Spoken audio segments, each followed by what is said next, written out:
So let's go ahead and call to order and do our pledge and prayer. I'm going to call on Mr. Wall, Commissioner Wall, to say our prayer first. I'd like to do a moment of silence. My mom transitioned this past Thursday. For the ones that ain't accustomed to transition, I believe you close your eyes here and you open your eyes in heaven. So that's a transition. It's not death. She's come to a point that no longer to live here, to live over there. So we can have a moment of silence, and then I'll lead us in prayer.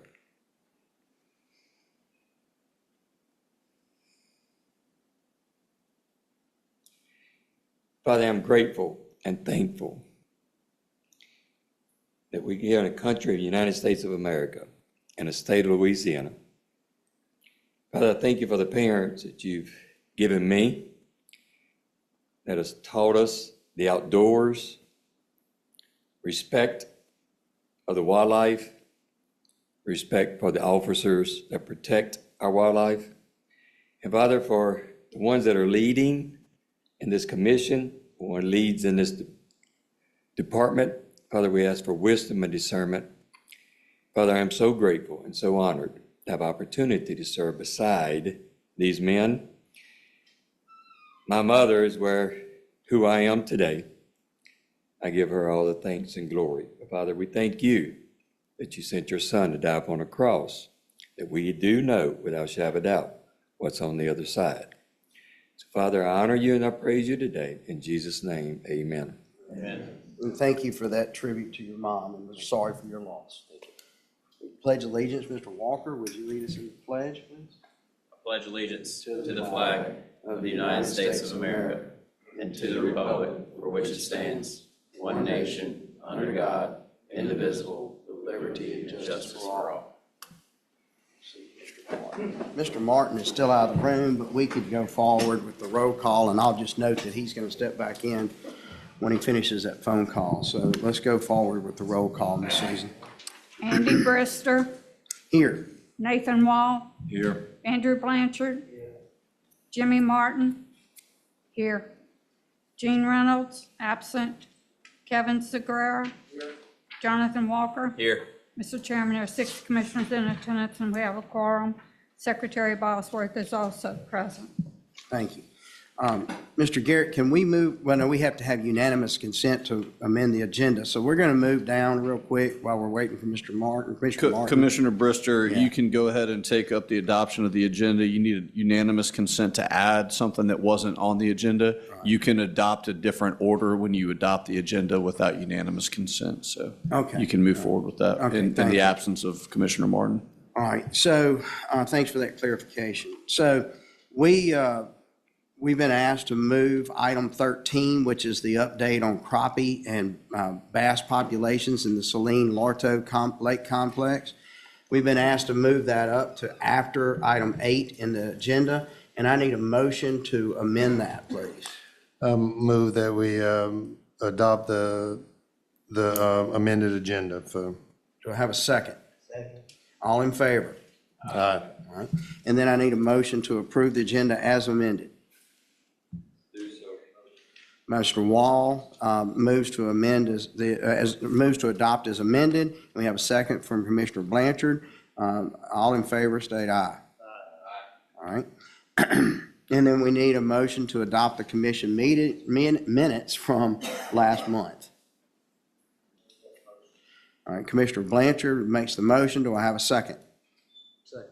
Mr. Segura has a second. So.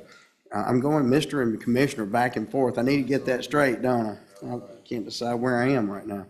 So, I need a second on that to amend, to adopt the minutes. Okay. So, yes, you were second. All in favor? Aye. Okay, so personal privilege and announcements. There's a couple of things that I'd like to point out. First, Speaker Pro Tem, Representative Mike Johnson is here, and it's good to have you, sir.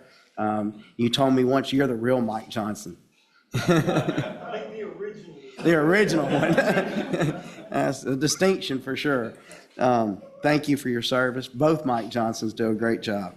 And then I'd like to point out that our Undersecretary, Brian McClinton, has moved on to another pasture with the governor's office and the Division of Administration. And we sure miss him around here. It's certainly I do. But we're so happy that Kara Tyler, is Kara here? Oh, there you are over there, Kara. So, yes, she has been appointed by the governor as Undersecretary to take Brian's position.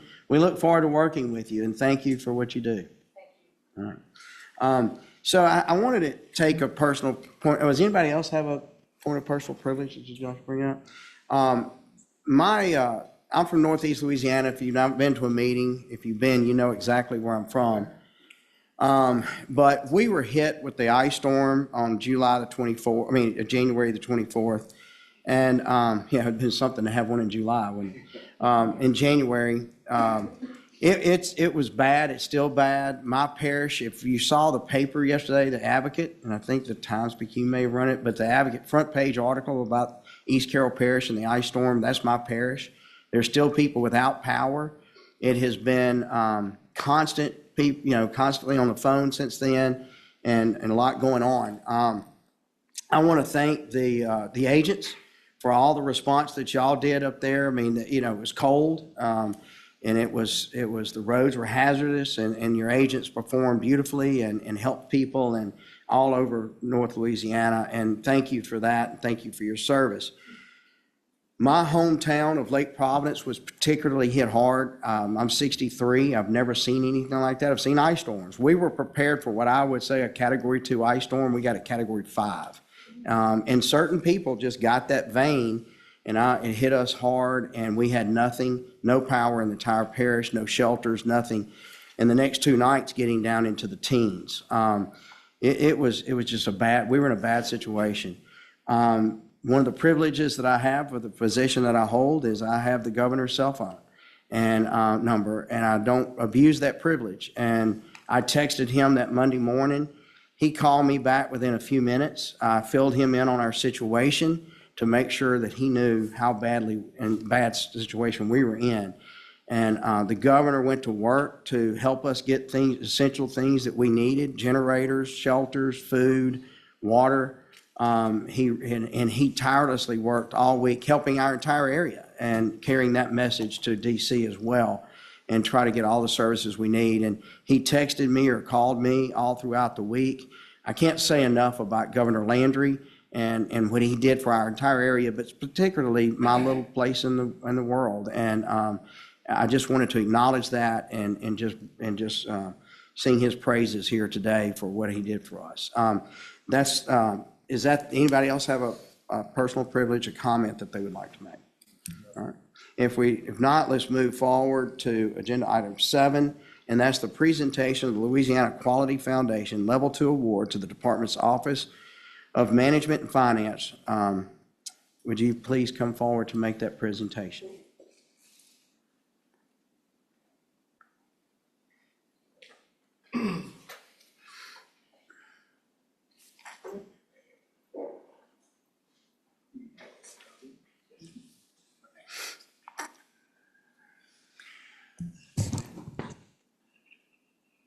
Good morning. My name is Ron Schulenkamp, and I'm with the Louisiana Quality Foundation, and I'm here to give an award to the Office of Management and Finance, which is an award for performance excellence.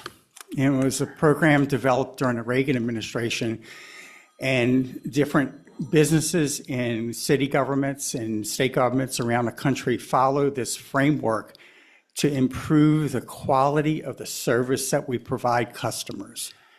So it has grown from initially during the Reagan administration business to now public service to education and to healthcare. So this is the award for last year, 2025, for Louisiana Quality Foundation, recognition of the Office of Management and Finance. Thank you very much. Thank you. And would you come forward, please? Yes, please come forward. Kara, thank you. You're already taking charge. I love it. Well, bring them all up here. And we can do pictures if you want to.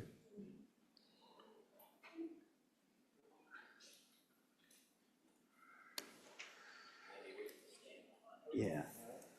Let's commissioners, let's stand behind them so that we can be in their photo. Or photo bomb.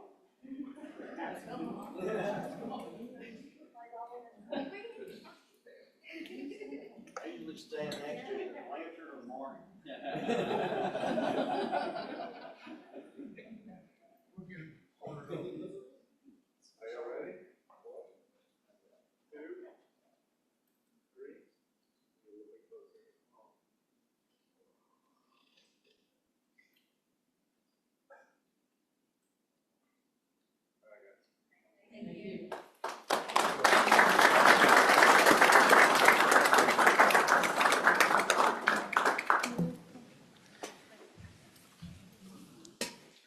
Appreciate your service.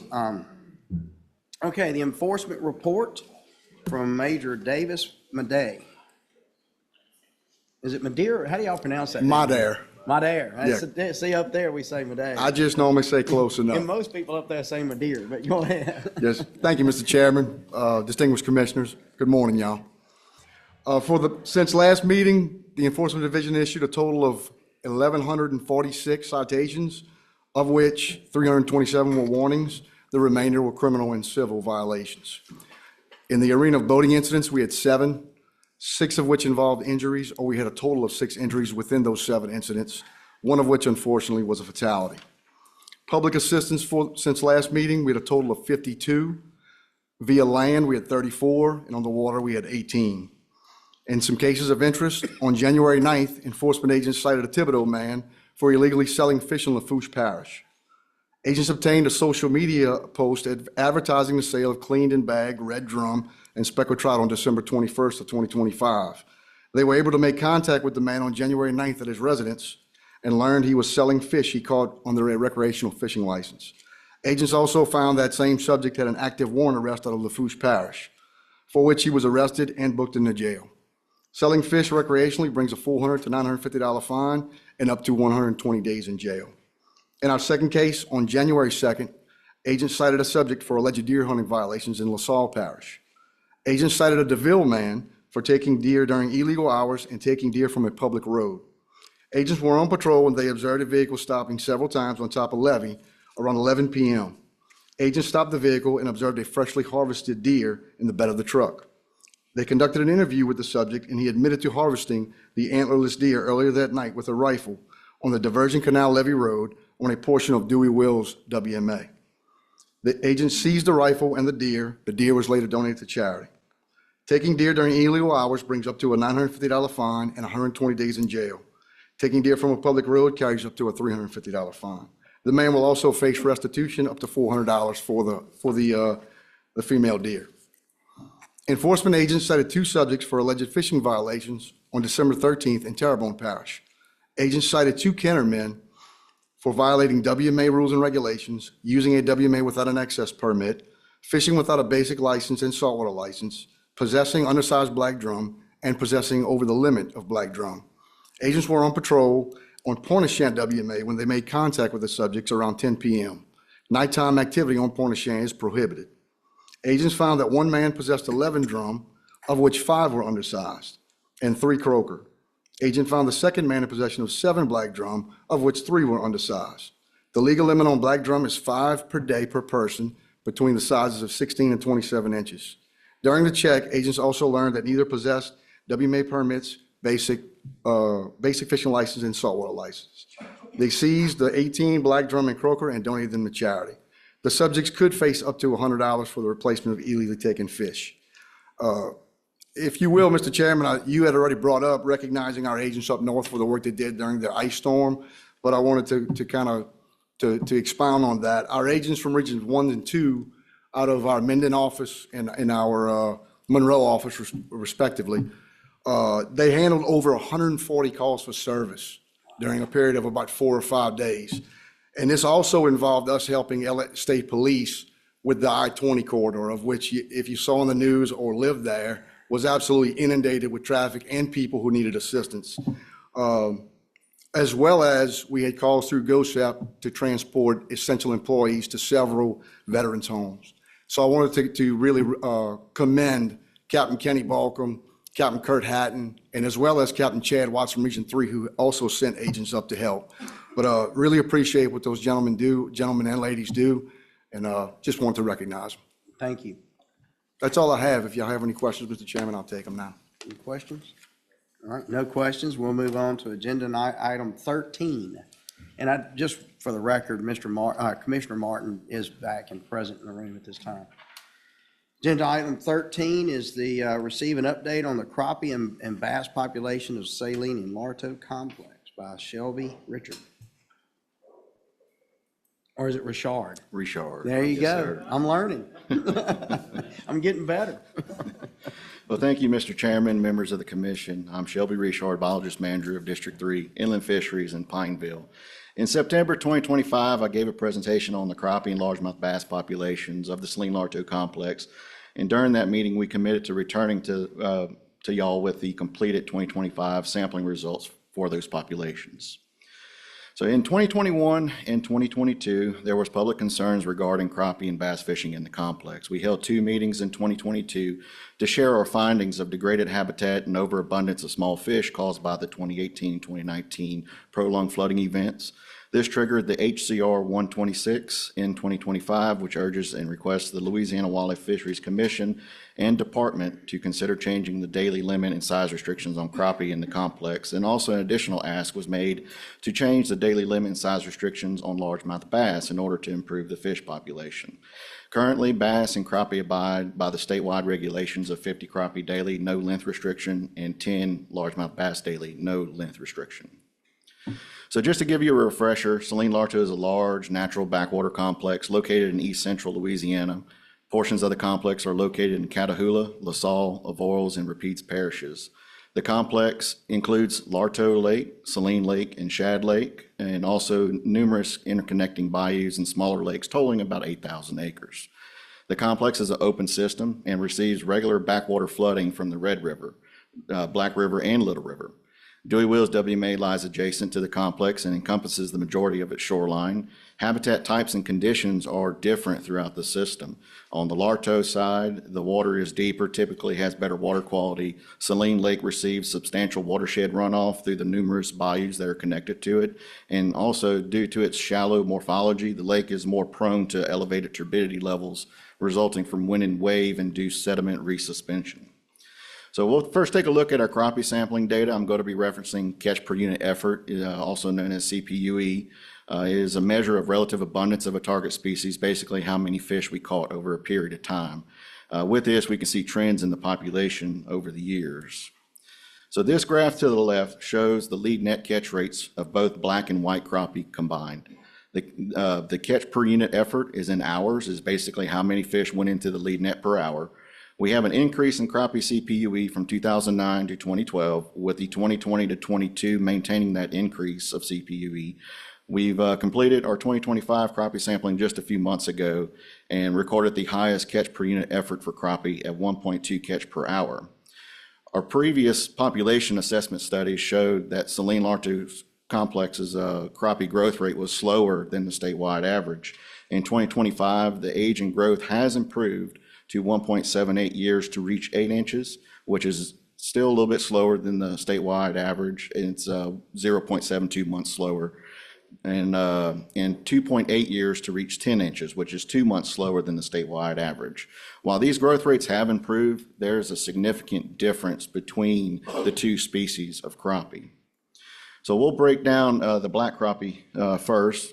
Black crappie recorded the highest catch per hour ever observed at 1.067, represented by the green line on the graph.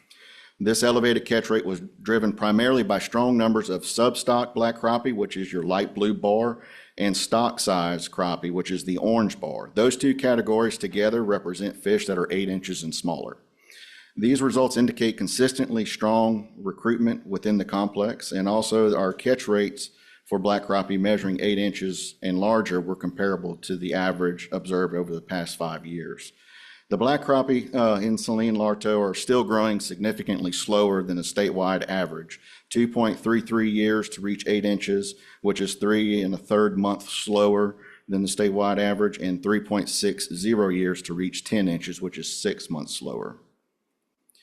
White crappie CPUE remained relatively stable compared to the previous years. However, we observed the highest catch per unit effort on record for preferred size white crappie, which is the yellow bar that you see on the graph. Those are your 10 to 12-inch fish. And we also observed the third highest catch per unit effort for memorable size fish, and that's your dark blue line, or bar, sorry, and those are 12-inch and larger fish. White crappie in the Saline Larto complex are right on pace with the statewide average growth rate, 1.42 years to reach 8 inches, and that's 11 months faster than black crappie, and 2.10 years to reach 10 inches, which is 18 months faster than black crappie. So there's some significant differences between their two growth rates. So here's a summary of our crappie data for the 2025 creel survey that we completed. We recorded the second highest catch per angler trip at 8.14 crappie per angler, second highest harvest per angler trip at 5.85 crappie per angler. The retention rate was 70%, which is average from the previous creel surveys. Only 5.5% of crappie anglers harvested more than 25 crappie. When you combine all 5 creel surveys of the complex together, only 3.6% of crappie anglers harvest more than 25 crappie. Crappie anglers caught some really nice crappie this year. The mean length of all of the crappie measured in 2025 was 10.93 inches, which is the highest mean length out of all 5 creel surveys for the complex. Crappie anglers caught more 11, 12, and 13-inch fish this past year compared to the previous creel surveys. And those fish, they're about 1.5 pounds to 2 pounds. So really nice crappie were coming out this past year. So now we're going to switch over to our largemouth bass data for the complex. This is our electrofishing data. We observed the 4th highest catch per unit effort for the complex in 2025. It was strongly influenced by the stock size bass, which is your 8 to 12-inch fish. Our metric called proportional size distribution, PSD, is used to determine how balanced a population is in terms of size distribution. And that was below average for 2025 and comparable to 2016 and 2017, which means we have an overabundance of 12-inch and smaller bass compared to larger individuals in the population. In 2025, the Larto side of the complex, it had better habitat, better water quality than the Saline side, and we saw that correlate with our fisheries data. We had high catch per unit effort on the eastern end of the complex. On the Larto side, it had better water quality. When we shifted over to the Saline side, our CPUEs dropped, and that was mainly due because of turbidity, elevated turbidity levels on the western end. Both age and growth studies showed a faster growth rate compared to the statewide average. I'm happy to report that the growth rates have improved slightly more. Saline Larto bass are reaching 8 inches in 0.81 years, which is 3 months faster than the statewide growth rate, and 12 inches in 1.88 years, which is also 3 months faster. So here's a summary of the largemouth bass data from the 2025 creel survey. We recorded the second highest catch per angler trip at 3.06 bass per angler. We also recorded the highest harvest per angler trip at 1.74 bass per angler. However, the 2025 retention rate was average compared to the previous creel surveys. 0 bass anglers harvested more than 8 bass. When you combine all 5 creel surveys together for the complex, only 1.1% of bass anglers harvested more than 8 largemouth bass. The mean length of all the largemouth bass that we measured in 2025 for the creel survey was 13.34 inches, which is the second highest mean length out of all 5 creel surveys. So in summary, for crappie, 2025 resulted in the highest catch per unit effort ever recorded. We saw an improvement in crappie growth rates from the previous age and growth study. However, black crappie are still stunted in their growth, and white crappie growth rates are on par with the statewide average growth rate. Our creel survey reported that anglers were harvesting more fish with the second highest angler catch and harvest rates, and they were catching decent crappie, which resulted in the highest harvested mean length for crappie. For largemouth bass, we saw an improved catch per unit effort from 2023. It was the 4th highest catch per unit effort recorded. Faster growth rates compared to the statewide average, and also slightly improved from the previous age and growth study. The creel survey reported second highest angler catch rate and highest harvest rate, which resulted in the second highest harvested mean length for largemouth bass in the complex. So that concludes our 2025 update on the Saline Larto complex, and I'll entertain any questions. Thank you.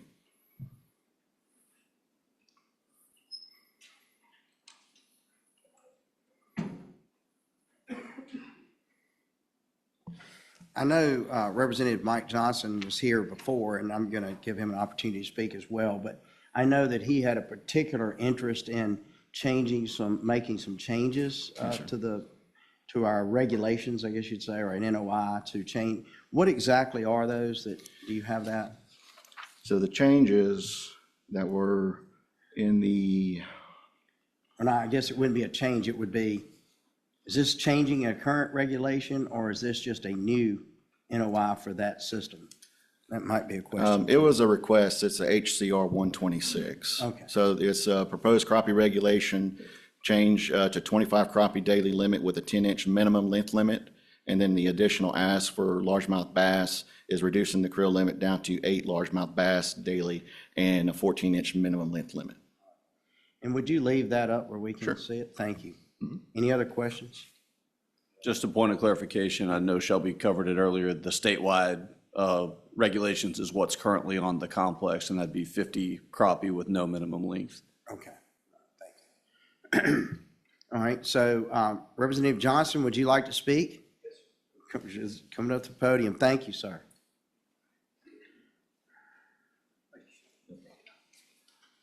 All right, Mr. Speaker Johnson. Members, thank you so much for giving this issue such a point of importance in your meeting. And I have to say, hunting and fishing is such a big part of the fabric of our part of the state, as I know it is with you. And Celine Larto is a treasure that God has allowed us to enjoy for many generations. So it is an area that comes with a lot of emotion, a lot of opinions, and a lot of information.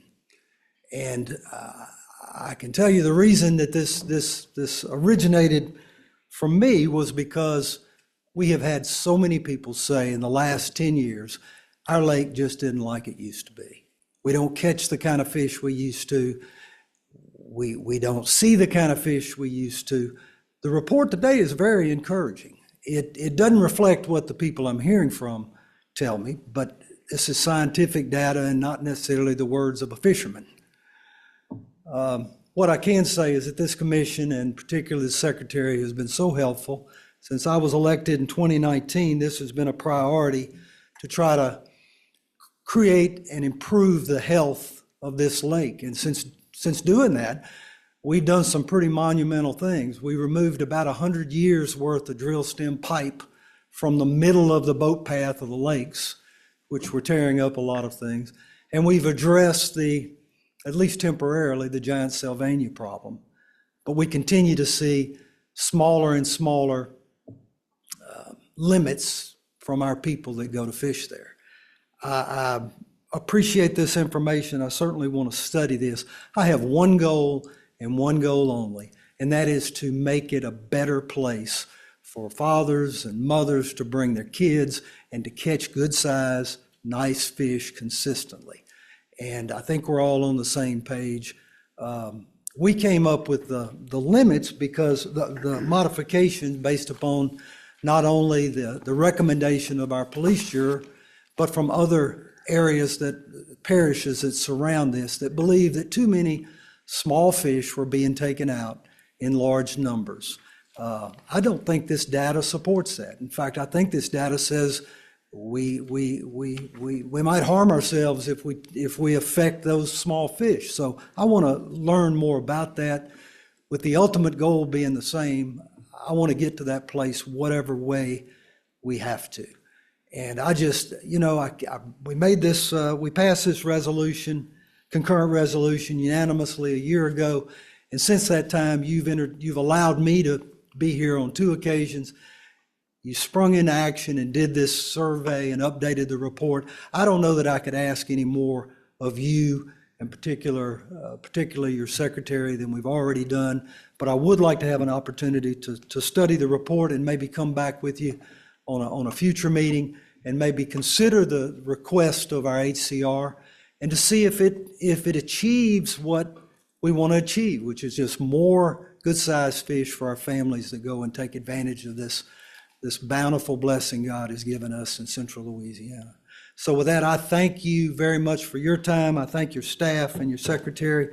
If you have any questions, I'll be happy to. I can't talk about government shutdown or deals with Russia, but anything in District 27 in our state, I'll be happy to answer. I do get those other questions you do. regularly, I will tell you. I bet you do. So, You have to stay current on international news. well, I don't you? mess him up a lot probably for people that call me and I just give them opinions and they don't necessarily reflect the other Mike Johnson. But if not, thank you very much, and thank you. Please express our appreciation to your staff for how much they do for us.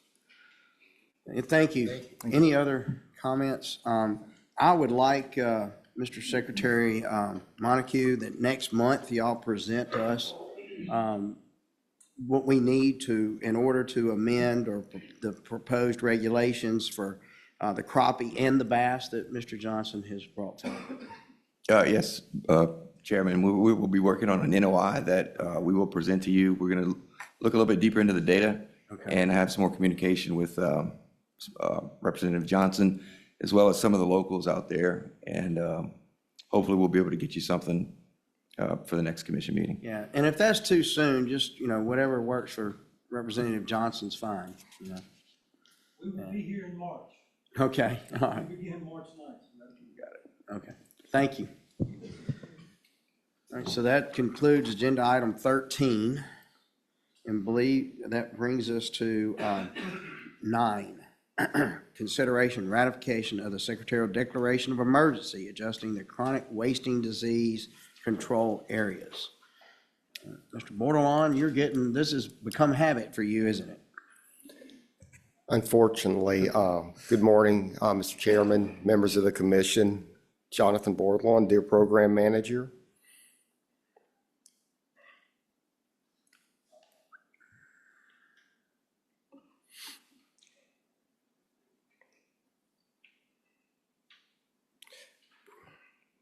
Okay.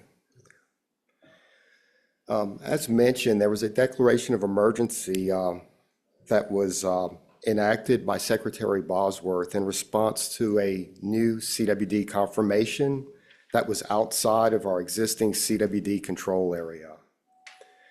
Just a little bit of history. We first detected CWD in Louisiana in Tensas Parish in January of 2022.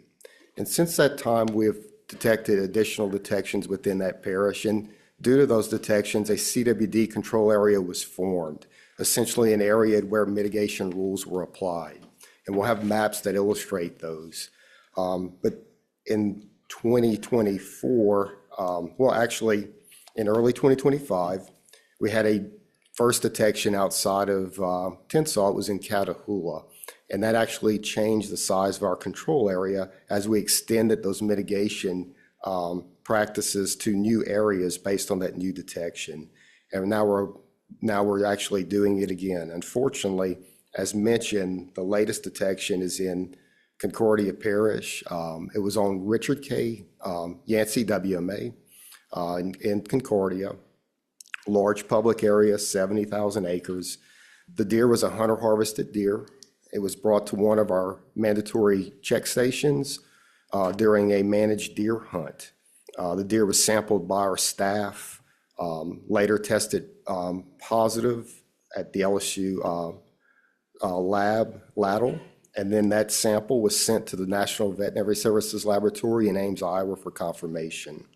So upon confirmation, news release was sent out, making public announcement of that detection. And then efforts were put forward to establish a declaration of emergency, basically to begin mitigation due to the news of the new positive in a new area in our state. And the area on the map, we'll come back to it, but it consists of 2 portions. And the format that we utilized mirrors what was approved through the most recent notice of intent. So in 2025, the commission took up a notice of intent and approved rules specific to the control area that were a little bit different from what we had prior. It basically subdivides the control area into 2 portions. An enhanced mitigation zone, which is the area highlighted in yellow, And then the outer area, which is just colored in green, is referred to as the CWD buffer zone. The difference there is allowances as it pertains to baiting. Within the control area, regardless of where you are, all other rules are the same. That expansion, again, just for a point of reference, this is where we were in red.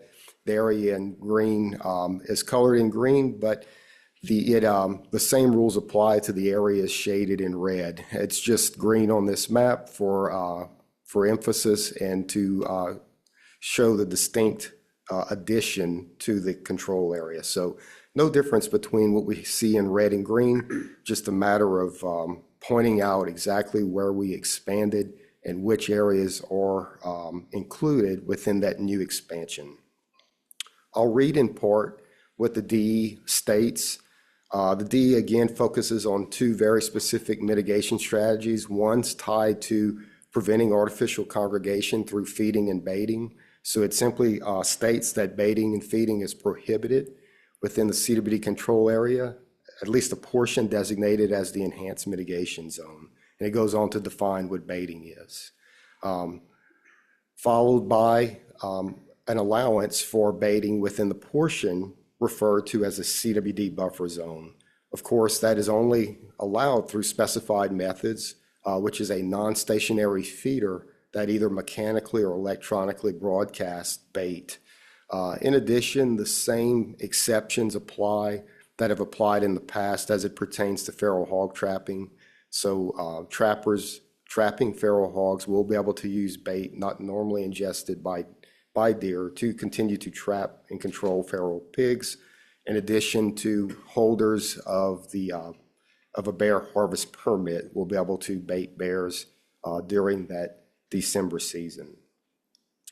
Second part focuses on carcass movement. So with this disease, as we've covered and presented in past meetings, this disease can persist within the carcass of the animal, and if those deer carcasses are moved to new areas and decomposed, that infectious material will remain infectious in the environment for years. So with this disease, you have the potential to move it not only with live animals, but you also have the potential to move it through carcasses. That's why these carcass rules are in place.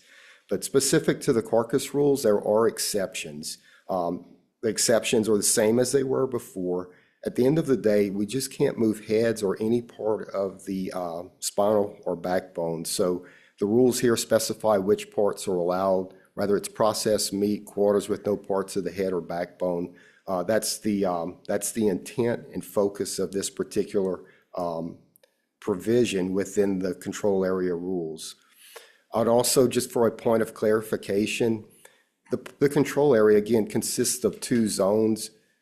The carcass movement stuff, the carcass movement language and rules are specific to the entire control area. So there is no difference in allowance based on where someone is located within the control area. It applies control area wide. There's also an exception for moving heads to a taxidermy business. So hunters may transport a head to a taxidermy business by using an electronic waiver. This waiver has been in place now for a number of years, and hunters are taking advantage of that annually as it pertains to the allowance to move heads to a taxidermy business. Again, they can move them to a taxidermy business anywhere within the control area without this waiver. This is just needed in the event that they decide to move a head to a business that's located outside of the control area. The declaration of emergency has an effective date of January 9th, as approved by Secretary Bosworth, and it shall remain in effect for 180 days unless action is taken in advance by the commission. There was a provision, it's since passed. It basically allowed for folks to be able to bait and feed until February the 1st. That it gave hunters some time to become aware of the regulation that was established through declaration of emergency, as well as a time to empty feeders. So that grace period was put in the original DE as approved by the secretary. Again, that time has since passed. We do anticipate offering up a notice of intent in a future meeting that will basically have a life beyond this declaration of emergency. That process will also take into account public comment. It will also allow the commission to make changes or adjustments if y'all see fit to that notice that is presented. So that is coming, just not yet ready to present today. So with that, I'll be happy to take any questions. I have a little bit of supplemental information that may be helpful, but for the sake of brevity, I'll stop there and just entertain any questions by the commission. Anybody have any questions? So let me, I do. So yesterday, would you go back to the map? And let's make sure everybody understands the map. So the green area is the new control area. Is that right? It's the expanded portion of the Expanded. control area. Okay. And then the deer, the green dot in the middle of the yellow, for lack of a better word, circle, the green dot is where that deer was found? Yes, that Harvested? was the harvest location of the deer. And that was in the NRWMA, the Yancey. Yes, sir. Yeah, I think it's called something else, Dewey, Willis, Yancey, or, It was formerly known as Red River and Three Rivers WMA prior to the change to Richard K. Yancey. yeah, right, okay. So, yeah, that's why everybody says Yancey by short, don't they? Yeah. All right, so then the yellow line would outline the area in which, inside that yellow line would be no feeding whatsoever. Is that right? Correct. That clarification is correct. It reflects what is referred to on the map as the enhanced mitigation zone, where baiting would be prohibited, except for the feral hog trapping as outlined in the exceptions of the DE.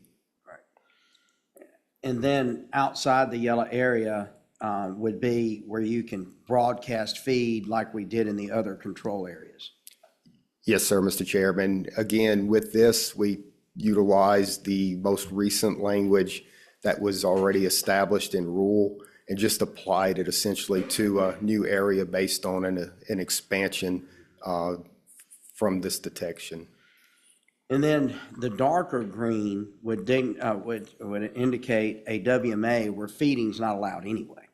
Is that correct? Correct. And as you can see in that part of our state, there's a tremendous amount of public land that is, obviously highlighted here on the map. So yes, sir. So the darker green areas that are there on the map reflect areas that are LDWF wildlife management areas. So baiting would already be prohibited in those locations. There's also, what is called Louisiana Outdoor Explorer? Is that the website that you go to that you can actually expand and look at the exact roads that are picked up in this, emergency declaration? Yes, sir. So as you would imagine, this is a pretty vast area.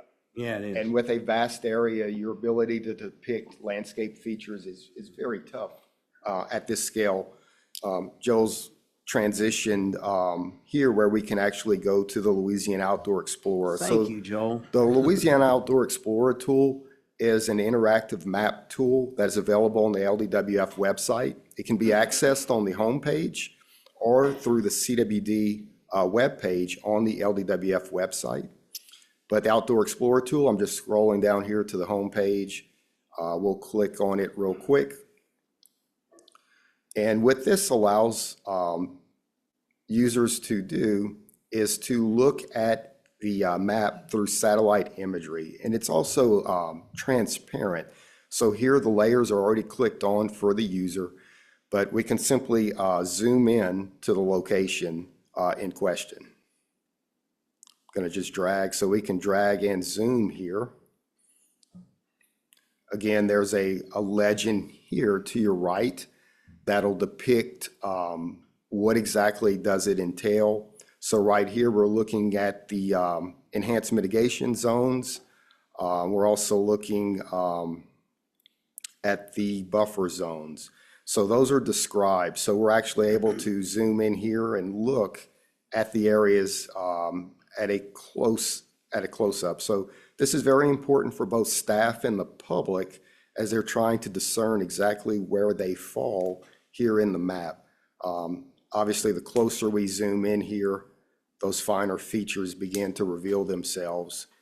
And so this tool allows folks to be able to discern which of the two zones they are in, or whether or not they're in the control area at all as we get to the outer edge of it.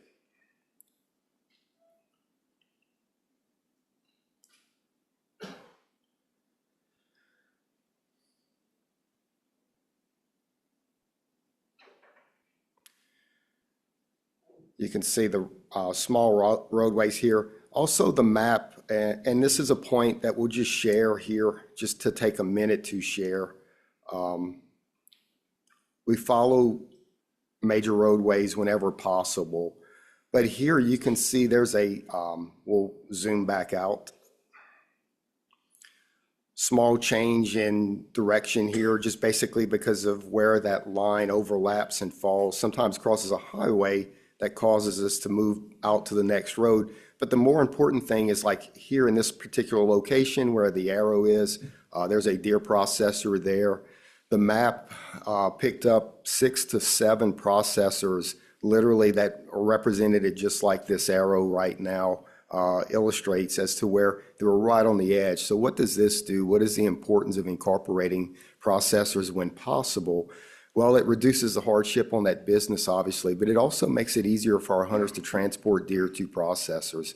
So in the event hunters are looking to have deer processed, as many of them do, it's giving them more options. It's giving them greater flexibility to get their deer to a processor. So there was some change, just to give you some background or insight into some of the factors that are used to determine delineation of these lines. So we can't move it out substantially, but in this case, you can make a move of a half mile if it's going to grab a processor, rather than excluding that person out and then increasing the hardship on folks trying to access a processor in that specific part of the control area. So, but with every control area, as the control area has gotten larger, movement of parts or movement of deer carcasses is eased, simply because there are more taxidermy and processor options within the control area. The point of contention still remains with baiting. Baiting obviously is a very contentious issue. We'll point out that the detection in Concordia in this year on Richard K. Yancey WMA, it was one of just over 100 deer that were sampled on the WMA. We have a long history of sampling on that WMA and surrounding areas. And what we've found, at least both last year and this year with these new detections, is a new detection. And again, just want to stress the point that that single detection isn't representative of one positive animal in that landscape. You have a probability of detection. We're going to have a certain number of animals that are positive in that parish before, if you're testing 100 or 200 animals, what is your probability of finding a positive? Well, it's going to have to be more than one positive animal out of 15 or 20,000 animals, obviously, for us to be able to detect that. So when we find these new positives, we feel it's very important to take action. Thus, the reason for these DEs, so that you can put mitigation measures in place as soon as it's detected.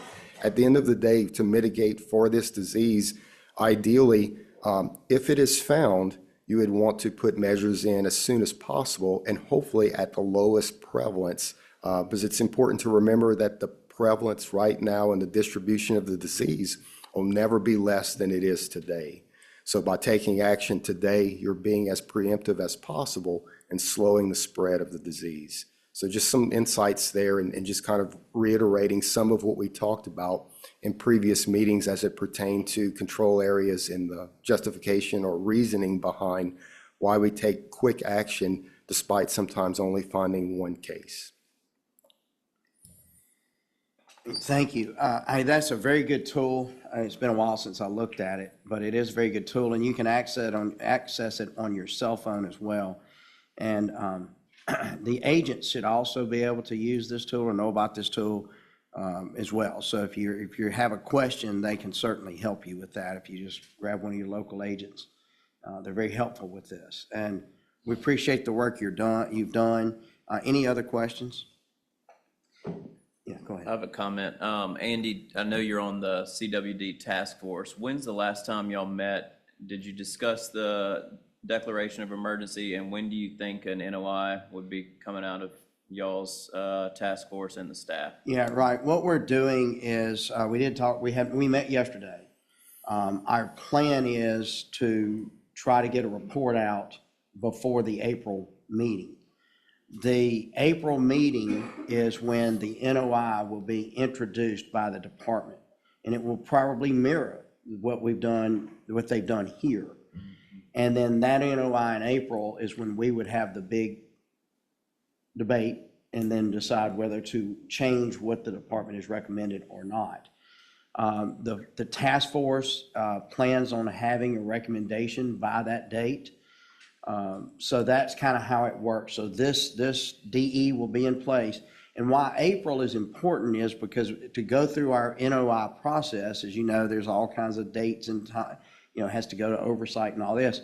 If you are going to do something different, you want to make sure the hunters are able to start the hunting season with whatever you're doing. And that's what we ran into last year.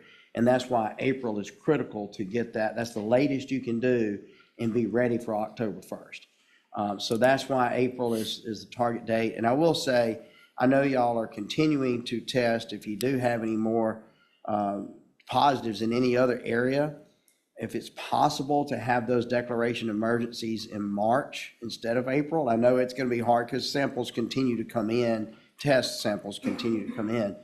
But because it got very confusing and it confused the public last year. We had the DE in April and we also had the NOI in April, and they were operating at the same time, and it was completely confused the public.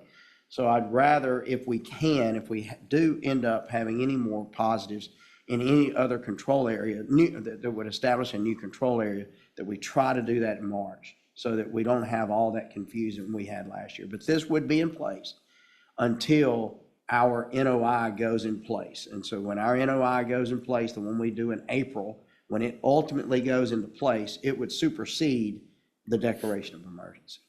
Did I say that right?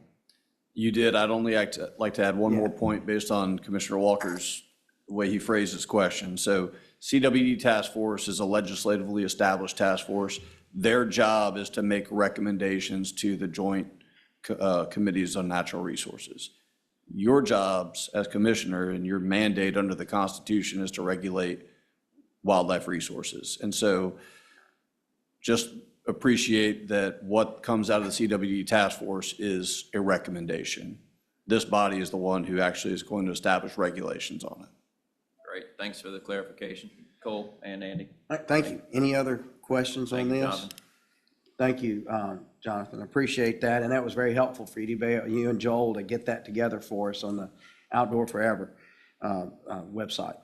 Yes, Commissioner Wall, you want to hit your button where you'll be mic'd up, please, sir? I'm sure it was said last April, but you might have answered it before.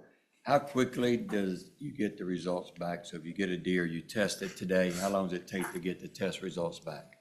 Yeah, so it's variable, as you would imagine. The number of samples that we collect throughout the season, there's peaks as far as harvest, thus there's peaks in samples. The issue we run into, it's twofold. We're submitting samples once a week, so depending on when the deer was actually harvested versus that submission date, it could be the day before or it could be 6 days before. But once we have them in hand, we submit them to the lab. In general, this year, most of those results have been turned around within 2 weeks. So within 2 weeks, but if there is a suspect positive, and the term suspect is used because the test they're using, while it is approved USDA diagnostic test, confirmation has to come from the USDA National Veterinary Services Laboratory. So at that time, that sample that is a suspect positive is then sent from LADL, the lab at LSU, to Ames, Iowa, to the National Veterinary Services Laboratory, where it must be confirmed. And the confirmation time is highly variable, similar to the lab capacity issues we have close to home.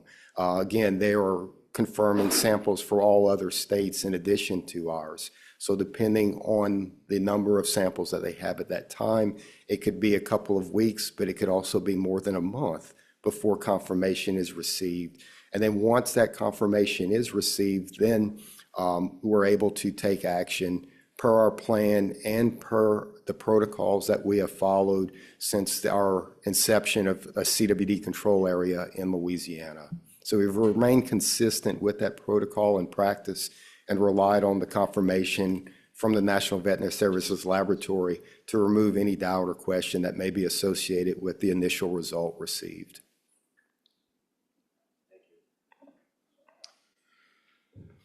Okay, any other comments or questions? If not, then we need someone to, if they see fit, to make a motion to adopt the declaration of emergency as just explained as agenda item 9. So moved. Motion by Commissioner Segrera and seconded by Commissioner Blanchard. All in favor, state aye. Aye. Any opposed? Having none opposed, it passes as presented by Mr. Bordelon. Okay, agenda item 10 is receive public comments and consider amendments to the notice of intent for rule changes establishing season dates and associated rules and regulations. So basically, in January, this process will keep going until it finally gets in final form.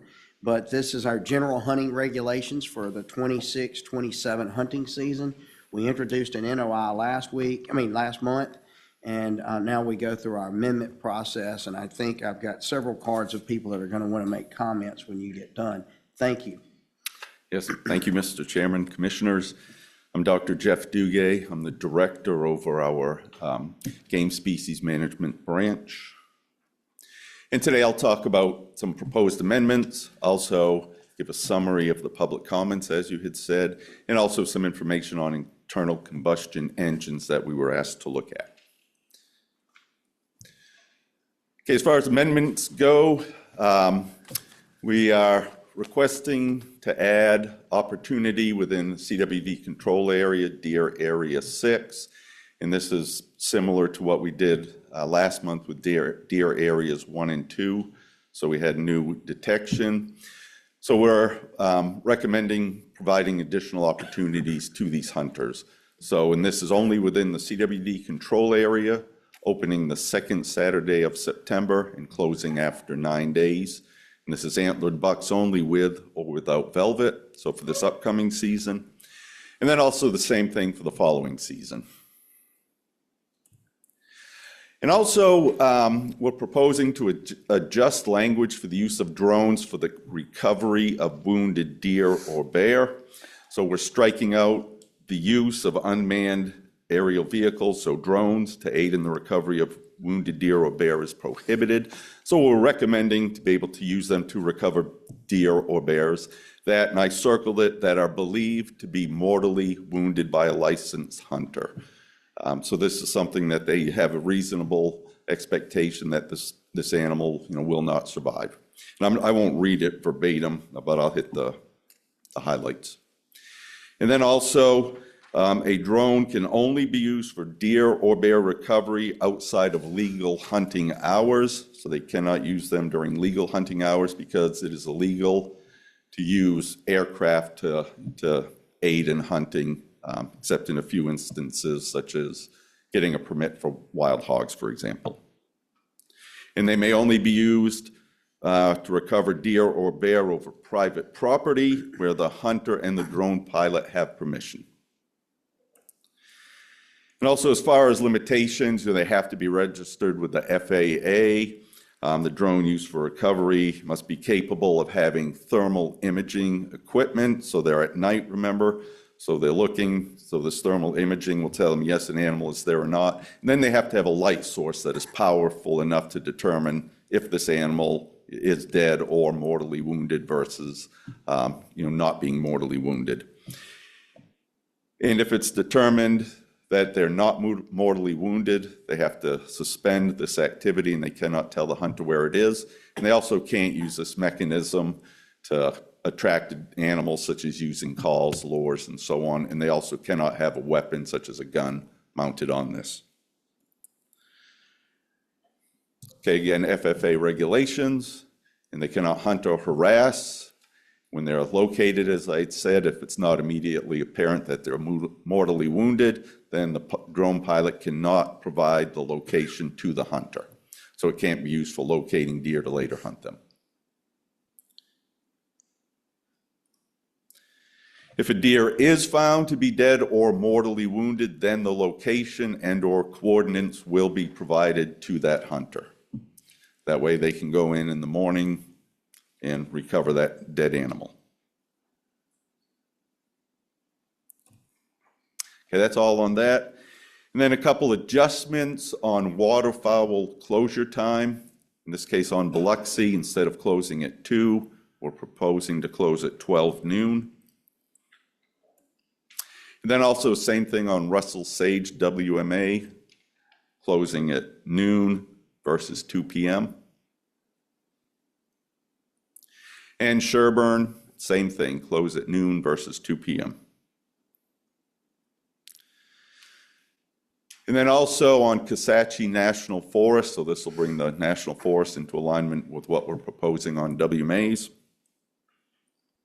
And then Bonnie Care Spillway, they are requesting that they have designated trails open at 4 a.m. until 2 hours after sunset versus opening at 5 a.m. So they'd like to open the trails an hour earlier. And then also related to Hunter Orange, currently all users except waterfowl hunters have to wear Hunter Orange, but if you're hunting mourning doves, as you know, you don't want to have Hunter Orange on because the doves will easily spot you and that will affect your hunting success. So they're requesting to add mourning doves to this list where you do not have to have the Hunter Orange. Indian Bayou is requesting to eliminate antler restrictions for deer. And then Indian Bayou is also proposing to eliminate one youth physically challenged deer hunt, and that's because of limited use. So instead of having 2, go to 1. And also closing of waterfowl hunting at noon instead of 2, so that'll be in alignment with the WMAs. And they're also proposing to remove beaver from incidental take, so it'll just be hogs, coyote, and armadillo, all of which are considered nuisance quadrupeds. And then the old river control and lock area, there's change that they're proposing to waterfowl hunting. One is the noon closure versus 2 p.m. But they're also requesting that waterfowl hunting on Keller's Lake be the same as outside, except hunting would not be allowed on Sunday, Monday, Wednesday, and Friday. So they would just allow waterfowl hunting on Tuesday, Thursday, and Saturday. And their justification is for having a 3-day hunt is this lake was recently overhauled with drainage structure, so they're going to hold back more water. And their intent is to manage this area as a green tree reservoir. They'll seasonally flood these hardwoods. And what they believe is that they'll improve the habitat for wood ducks and mallards versus the traditional populations of scoot and scaup rather. And by allowing hunting for 3 days a week, the ducks will be allowed to rest without shooting pressure. This lake is 775 acres, or the watershed is at High Pool, but the waterfowl habitat is only 220 acres. And they believe that because of the small size of the 220 acres, that daily hunting pressure would result in less waterfowl using the area. So they'd like to limit the amount of time hunters are on that area.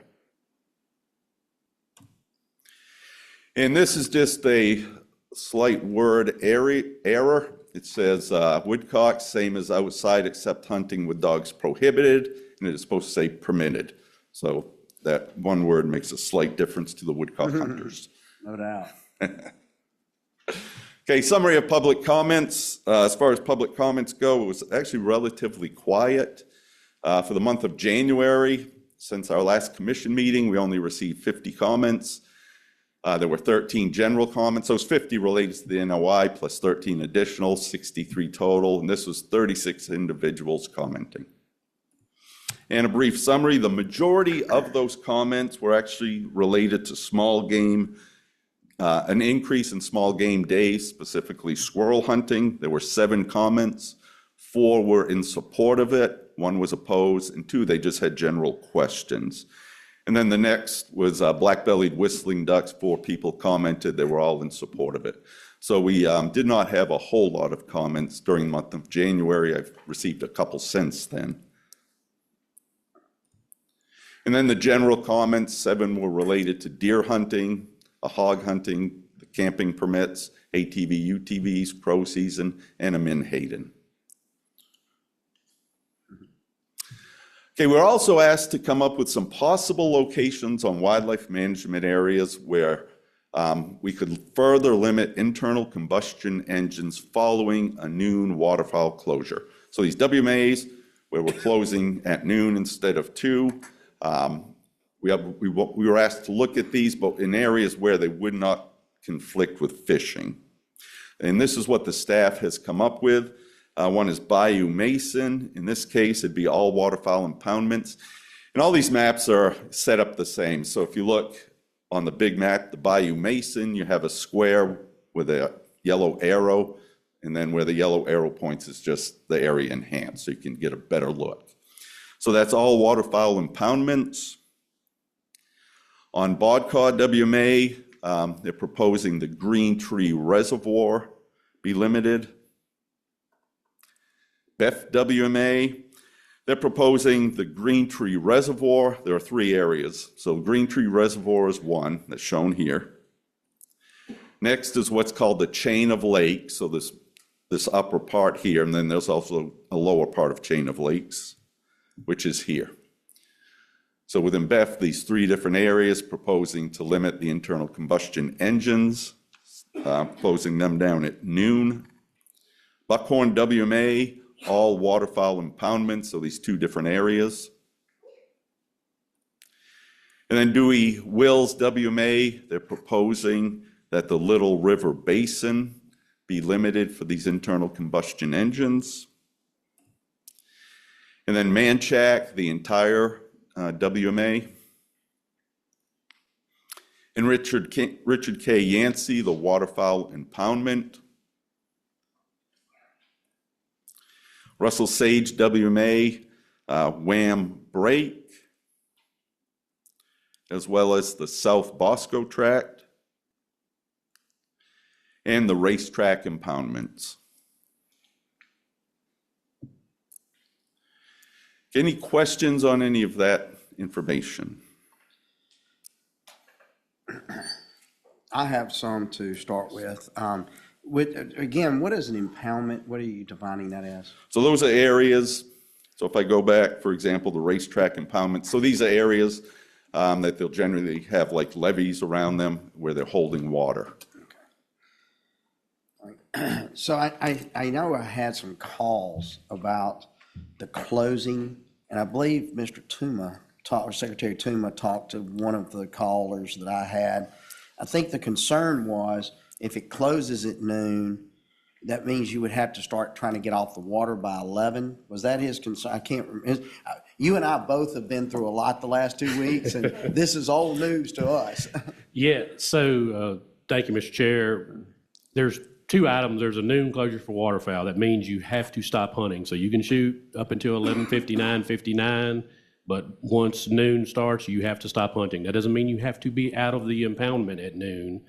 You can gather up your stuff at noon and be on your way, or you can just stand there the rest of the day if you want to. I don't really care. Mm-hmm. The vessel that we're discussing now, the internal combustion vessel prohibition, if you were duck hunting with an internal combustion engine, that means that you could not utilize that internal combustion engine after noon. If you decided to hunt until 11:59 and you had your boat and your motor there, you would have to pick your decoys up, throw them in your boat, and you'd have to drag your boat out or paddle your boat out. So there's a noon closure for hunting, so that means you have to stop hunting at noon, and then there's a noon prohibition for vessels from noon to 4 a.m. the next morning. That just means you can't operate that internal combustion engine. You could paddle your boat out, you could drag your boat out from noon to 4 a.m. You just cannot run that. And in that emphasis, Mr. Walker asked us to bring this forward is to just reduce disturbance. There's a lot of scouting going on after closing time. Hunting ends at 2 right now,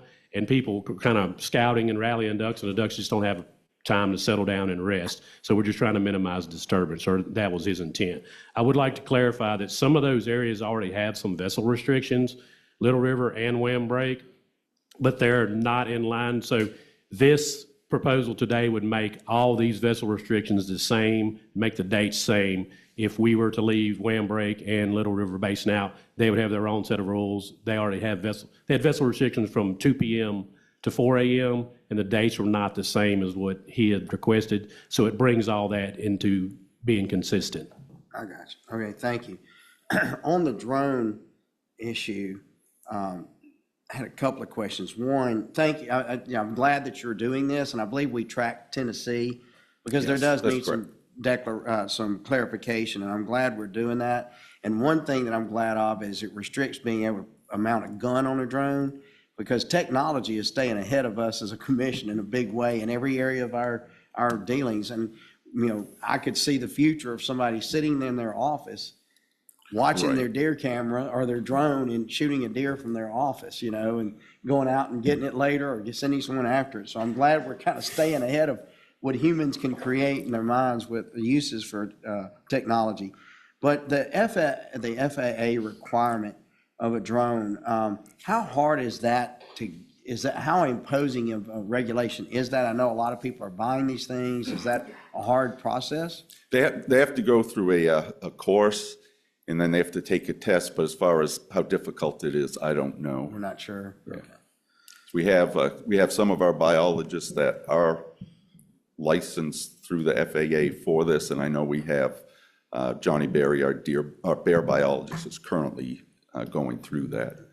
Well, if you don't mind, before next month, maybe talking to them and just determining, because I know that's going to be the thing. These people are going to want to know, well, how do I apply? And how long is this process going to take me? And, if that process takes a year, then we may not want to add that in there this year, and maybe give everybody a warning that, because people are buying these things all the time. And Mr. Chairman, I can add some context for that. So this was a big point of discussion last year when we did the regulations, and we were dealing with dogs for retrieval and stuff. And of course, drones became, hey, this is technology, it's available. We don't want to see these animals go to waste. Wouldn't it make sense if we were able to utilize technology to humanely recover these animals? And the big impediment is the Federal Airborne Hunting Act, which absolutely prohibits any type of aircraft whatsoever to be utilized in any type of hunting whatsoever. And this issue of if the deer is wounded and not dead, and you've used a drone or an aircraft to identify it, and now you're going to retrieve it and dispatch it, is that considered hunting? There's a lot of different conditions in here. Those conditions are specifically in there to address and to make sure that it's not going to run afoul of the Airborne Hunting Act. And one of those conditions is, of course, the FAA regulation, as well as this Part 107 certificate. If we have pilots piloting these drones and they have been given that education, part of that education is also the Airborne Hunting Act, and they have been exposed to it. They know what they can and can't do. And so that's really why this is a condition of it. Same reason why Missouri and Tennessee have adopted very similar restrictions on it. So just for context, I also can't weigh in on how difficult it is or what's. Yeah, I mean, I'm all for it. I would love to, but if it's a 2-year process and you have to go get, fingerprinted in DC or whatever, we just want to make sure that it's accessible to people. But I'm all for it. I think they should be trained on in every way possible before we cut people loose out there with them for what they're doing. Any other, well, the one thing too, I know that the public meetings that are held for people to come to regional areas and talk about this, are y'all still doing those by utilizing Zoom a lot? Correct. We're using Zoom now instead. It's what we found. With the public meetings, when we go to different locations, the turnout was really low. Oftentimes, we'd have more biologists there than we did public. But with these Zoom meetings, we actually have a really good turnout. I think last year was over 90 people tuned in, which was a lot more than we got with all the actual public meetings on site combined. And is that being done, like, now we're doing one meeting? We don't Correct. have to go to Monroe and Alexandria, so one meeting, everybody can log on and make their comments? Yes, that's correct. When that gets closer, I'd ask that you please email a reminder to all of Okay. us commissioners so that Yes. we can try to get it on our radar to log in, because I would, if I'm available, would love to Yes. hear what people have to say. Yes, I'm sure Ms. Susan will do that. Thank you. If Any not, other- she will remind me to. Any other questions from the commissioners? Mr. Chairman. Yes. Commissioner Just Wall? for clarification of your wordage, when you was giving the presentation, you said, once the drone found the animal dead, they could go in the next morning to retrieve it. So you're saying they can't go that night? They could probably go that night. Cole, could you answer that? Yeah, if the animal is found dead or appears to be mortally wounded, they can, the information will be given to the individual and they can retrieve it at that time. Yes, sir. Thank you. Any other questions? Yes, Chairman. So if the question was how long it would take to get FAA approval and everything, they would go to the FAA website, or how do we go about that? Because I know a lot, like it says, I have a drone. If I ever shoot one, I want to know exactly what my rights are, what I can do, and I don't want to run afoul of the federal government. So do we have any information to steer the public in the right direction? Yeah, I don't know what that process is, but I'll talk to our biologists and find out. Yeah, if we could get that and get it out on the website or something, that would be great. Think it'd be My helpful. appreciation is the FAA does have it. It's easily navigable and stuff, but we'll get that out to you guys and we'll be prepared to answer those questions next month. Thank you. I know that I received some emails, and I think Mr. Walker had talked to, I know one email I received, something about deer hunting in southern Livingston. Is that Area 5? I didn't have a chance, Mr. Toomer, Secretary Toomer. I would defer to Mr. Bordelon, but I think is that Area 4, Jonathan, or 5? 9. 9, Okay. it's Area 9. Because I know I got some emails about Area 5, and then I got some emails about southern Livingston. I'm assuming that somebody's addressed these concerns or questions from the public as they come in. Yes, sir. We Yep. provided a response to Mr. Walker, and I don't know if Mr. Walker had an opportunity to respond to the gentleman, but we did provide a response to Mr. Walker. Okay, great, thank you. All right, any other questions from us before we go to public comment? Yes, I just want Mr. Blanchard. thank you. Just to clarify on that FFA drone testing, 3 of my kids have gotten certified on that, and they did it all online. They just went to FAA's drone classification. It took them a couple hours, run through the test. Then they passed the test, then they came back, and then they give them some type of little card or whatever in the mail saying they can fly their drones. All right, good, I thank you for that clarification, that helps, makes me feel a lot better about it, so, good. Anytime, well, we won't talk about governmental speed here, but, all right, so we have some public comments. Mr. Would you stay kind of close for, we can maybe, because commissioners might have some questions, but the first one is Jacob Thompson. There he is. And I know this is small game dogs on WMAs. Hey, good morning. So I'm here today and I wanted to basically give my public support for the proposed regulations to expand small game hunting seasons with dogs on wildlife management areas. My dog and I, we've hunted 7 states in the Southeast now over the last 6 years. Currently, from what I've seen, no other state has the same restrictions to dog hunting as Louisiana does. So in the past years, it's always been generally after the last primitive weapon season.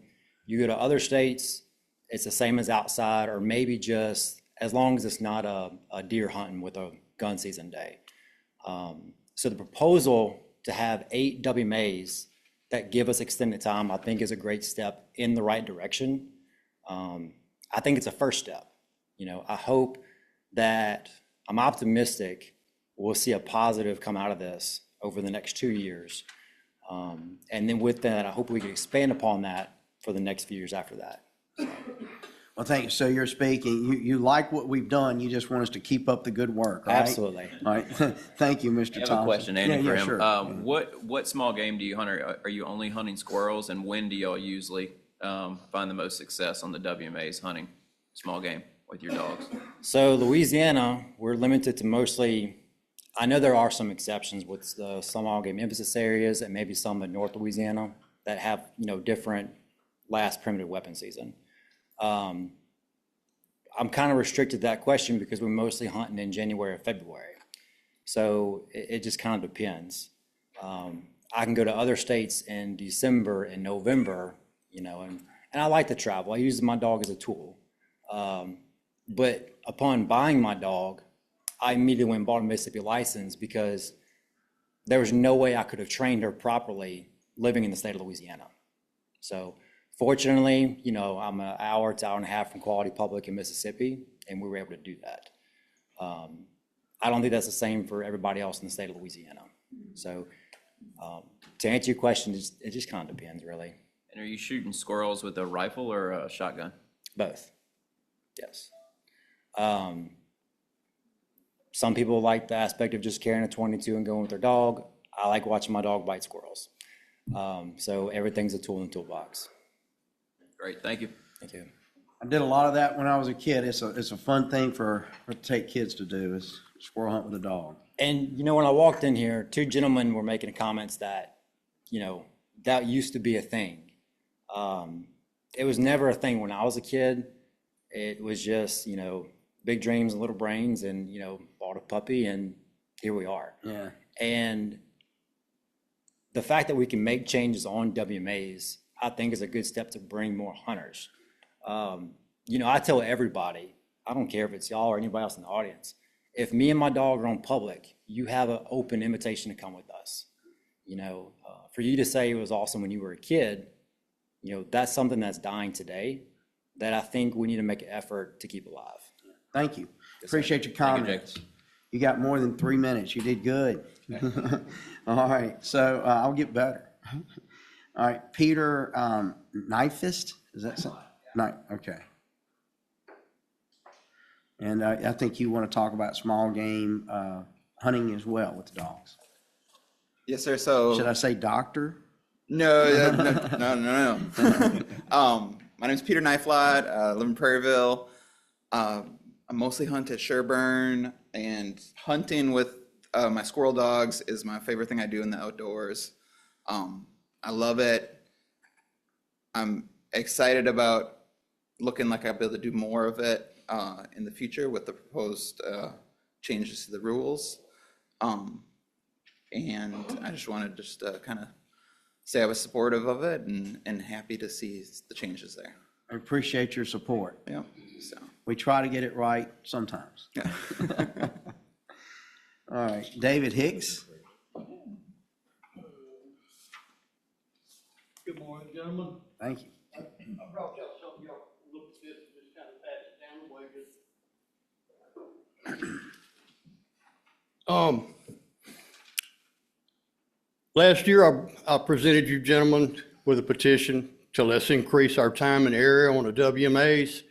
And there were several of you who were very, very in favor of that. You were got on board with it really quick.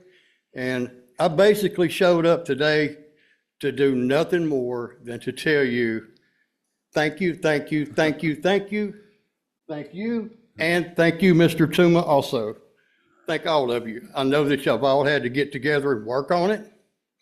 And in the last couple of weeks since the NOI came out, I've probably received 100 phone calls, emails, phone calls to thank you guys, and everybody is tickled pink with what you're doing. And everybody has also said that we're all looking forward and we're watching what the future's gonna hold. So I basically just want to let everybody know that it's being appreciated. It's very largely noticed by the small game dog community. And they're really, really happy with all that we're doing. And whoever picked those 8 WMAs did a good job of scattering those around. I'm pretty sure that man over there did that. You did a good job of scattering those around the state. And that's going to provide somewhere between 2 to 4 weeks between the 2 months, toggling between hunts of extra time. And there's a lot of people really happy about it. We appreciate you. Thank you. Appreciate you.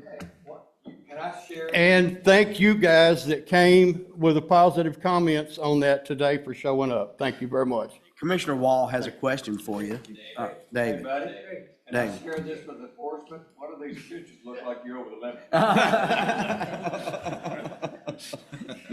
Well, we're going to take it.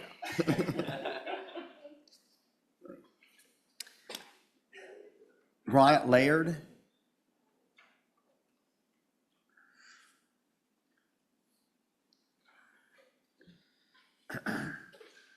Good morning.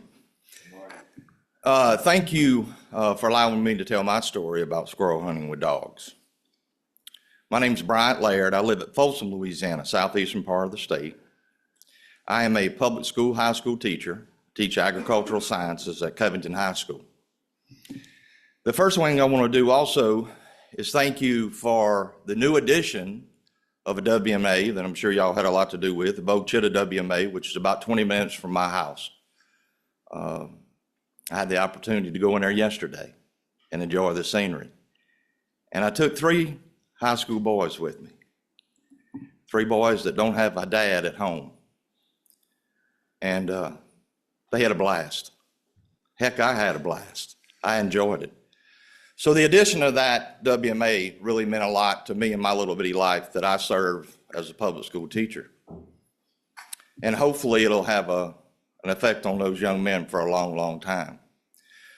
The concern with that WMA is it's only open for dog hunting February 1st, February 28th. And I get it, it's brand new, understand, kind of feel the waters out before we get to the point where we open it up. But as mentioned earlier, our other WMAs, on average, January 1st, February 28th, roughly 60 days. The season's 150 days. So as the young man spoke earlier, what it does, it forces me to go to our neighboring state. Buying a out-of-state license, spending fuel money, food money, hotel stay, whatever it is. My hunting partner is a resident of Mississippi. And he has shared with me before, I'd love to hunt Louisiana. It just doesn't financially pencil out for me because of the only 60 days on most of our WMAs. So hopefully with the approval of this new addition, it'll help out greatly because I think we're missing some revenue from out-of-state hunters to get that done. So that's my story. It's just, it's a great sport. It's a great place to get people involved. Many of you probably grew up small game hunting. That's where we got our introduction. In today's world, it's changed a whole bunch because hunting has become big. It's big money. I grew up being able to hunt on some private lease land, and some of my fondest memories are hunting on those pieces of ground. But that's hard for the average guy to do today. And so the answer for the average guy is our WMAs. So I'll leave you with this. Don't let the average guy not have a chance to fulfill his sport here in the sportsman's paradise. Thank you very much. Thank you.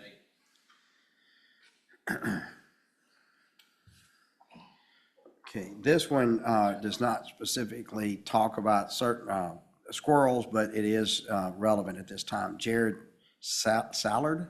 Sallard, okay, sorry about that. I'll get better. Guys, I came last year, spoke to y'all, and had a question, and I think we got an answer, and I believe, Mr. Chairman, you said it was going to be a notice of intent put out on it.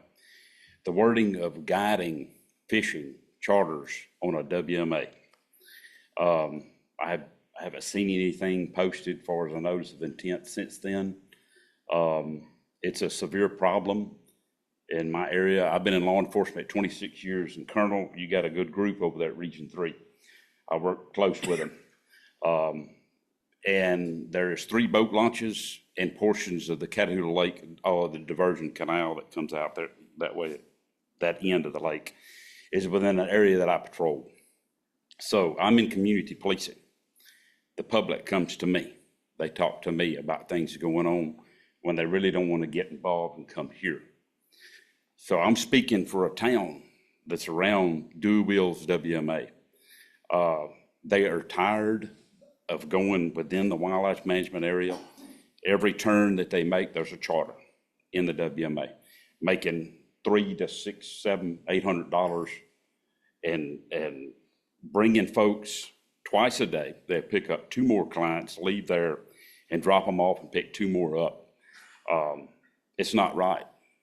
It's a wildlife management area supported by the tax base from the citizens, and they're making a business out of selling white perch is all it is. And these folks they're tired of it in that community. And, Representative Mike Johnson made a good point earlier about what he's trying to do. These folks are in full support of that down there because that WMA is going downhill. And I know that's scientific data that he showed you. I fish the lake, he fishes the lake, he fishes the lake. They can tell you it's getting bad. And every turn we make, there's 5 and 6, 7, 8, 10 guides on this WMA. Now, the Larto complex, that's fine. That's outside the WMA. There's not a problem there. But lakes, and my police juryman that he mentioned also in my area is also fighting, and we'll get it passed. He's the most proactive police jury that I've ever seen, implementing no guiding on lakes within Rapides Parish. If we don't do something about the guiding and the forward-facing sonars opens up a different perspective on this. It's no longer you go out there and just catch a few fish. They're targeting these fish with sonars. And Mississippi has recently changed their limits, lowered most of their lakes to 15. And the biologists there stated that forward-facing sonars is the reasoning behind doing that. So I'm speaking on behalf of these folks that couldn't be here today. And any assistance, like before, when I spoke to you before, sir, you said it would be a notice of intent. And I told these folks in this community that it would be a notice of intent, and they're watching. Nothing's happened. So, and I know how the charter fishing works. They may take a political figure fishing, don't charge him anything. That's politics. I understand that. But I'm asking y'all for the sake of grandchildren, my kids, please, we need to change the wording in the pamphlet to where it covers fishing on a wildlife management area. That's all I'm asking is one word to be added to that, and along with the community that I'm in. Yeah, there was, I don't think, I was not the chairman last year. Yeah, How you like right that? there. Yeah. But, yeah, I just threw him under the bus. You're welcome.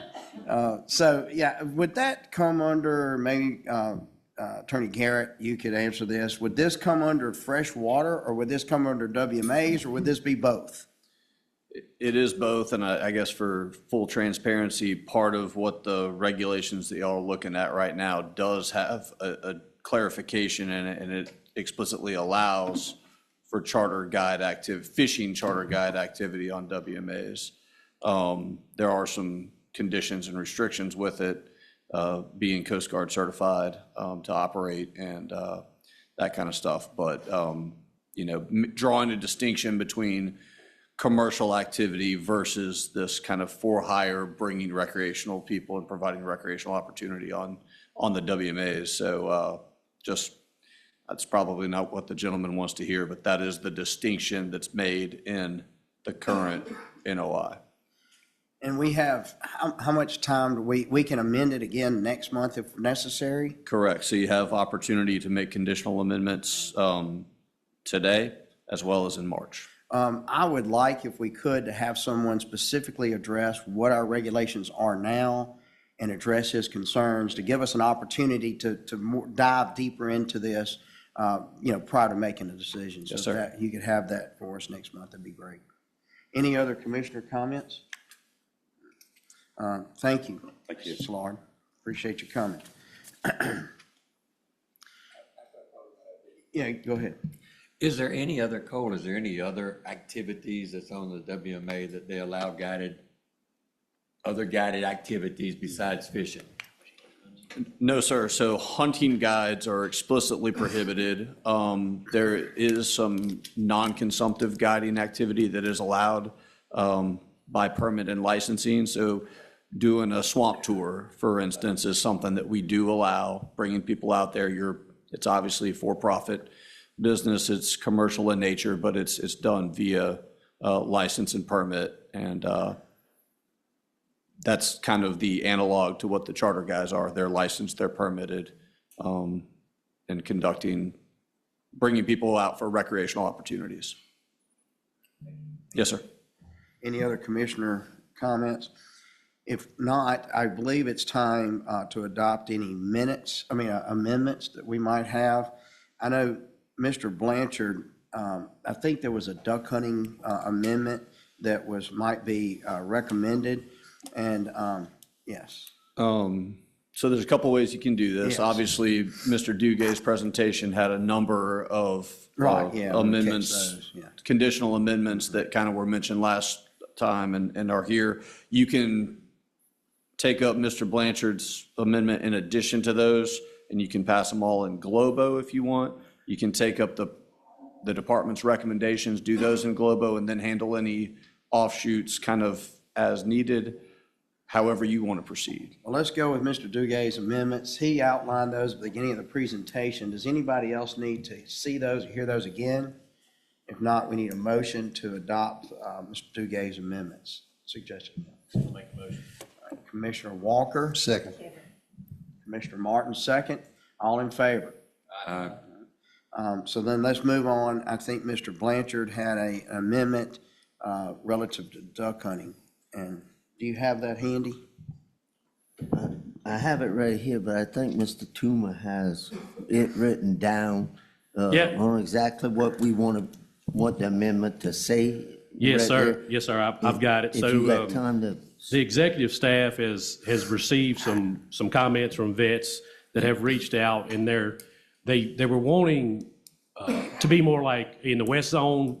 They were wanting to be more like the East Zone Youth and Vets Days, where you have one day before the Saturday before the start of big duck season and the Saturday after the big duck season. That kind of allows them to, if you have a bad week, if you get bad weather one weekend, you've kind of missed out on it, so it kind of separates that. It also allows them to take advantage of, like this year we had I think 2 years ago we had a really big cold front come through at the end of the season, and we had another push of ducks. So it would allow them to kind of be a little bit more nimble in that. So if the department were so choose to make a motion, I could come up with language. Basically, it would just say that West Zone Youth and Vets Saturday before, we provide that date. It would be the Saturday before big duck season, and it would be the Saturday afterwards. I know the Saturday afterwards would be January the 31st, and I think it would be November the 7th, I think, on the opening day.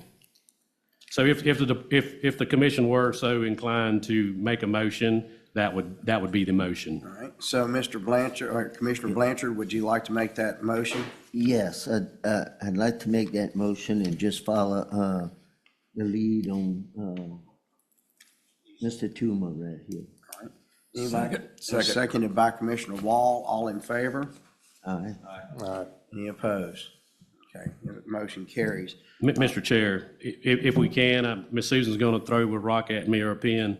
I had not planned on bringing this, but we did have an error in our notice of intent that we presented last month. Or I don't know if it was an error or just a change in our understanding of what the service wants with the black-bellied whistling duck season. Right now, we had proposed that the black-bellied whistling duck season possession limit be 8.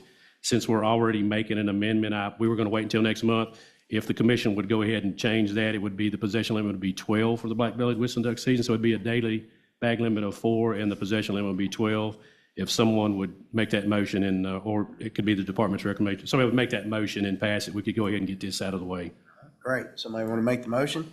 Yes, I make a motion that we move the possession limit to 12 on the black-bellied tree duck season. Motion made by Commissioner Segrera. Do we have a second?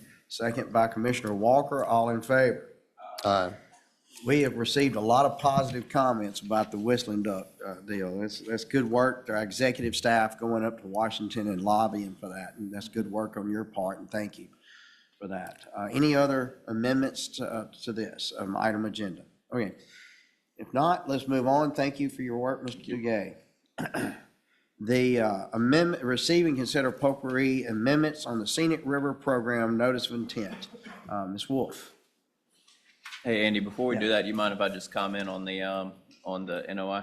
Sure. Okay. Absolutely. I just want to thank Tommy especially and the rest of the staff for helping us, as one of the guys that's passionate about waterfowl on the commission. We're certainly trying to make some changes to hold more birds in our state so that hunters can have more success. And I think I've only been through 2 NOIs regarding hunting season so far, but with each version, we seem to have gotten better and better. And I understand there's only certain things we can control in our state, but the things that we can control, we're doing that. And so whether it comes to waterfowl dates or a totally new season for a new species, I think we're doing a great job, and the staff is working with us anytime we need, day or night, and it's been great to work with them. So I just want to at least publicly say that and thank the staff for working with us on that.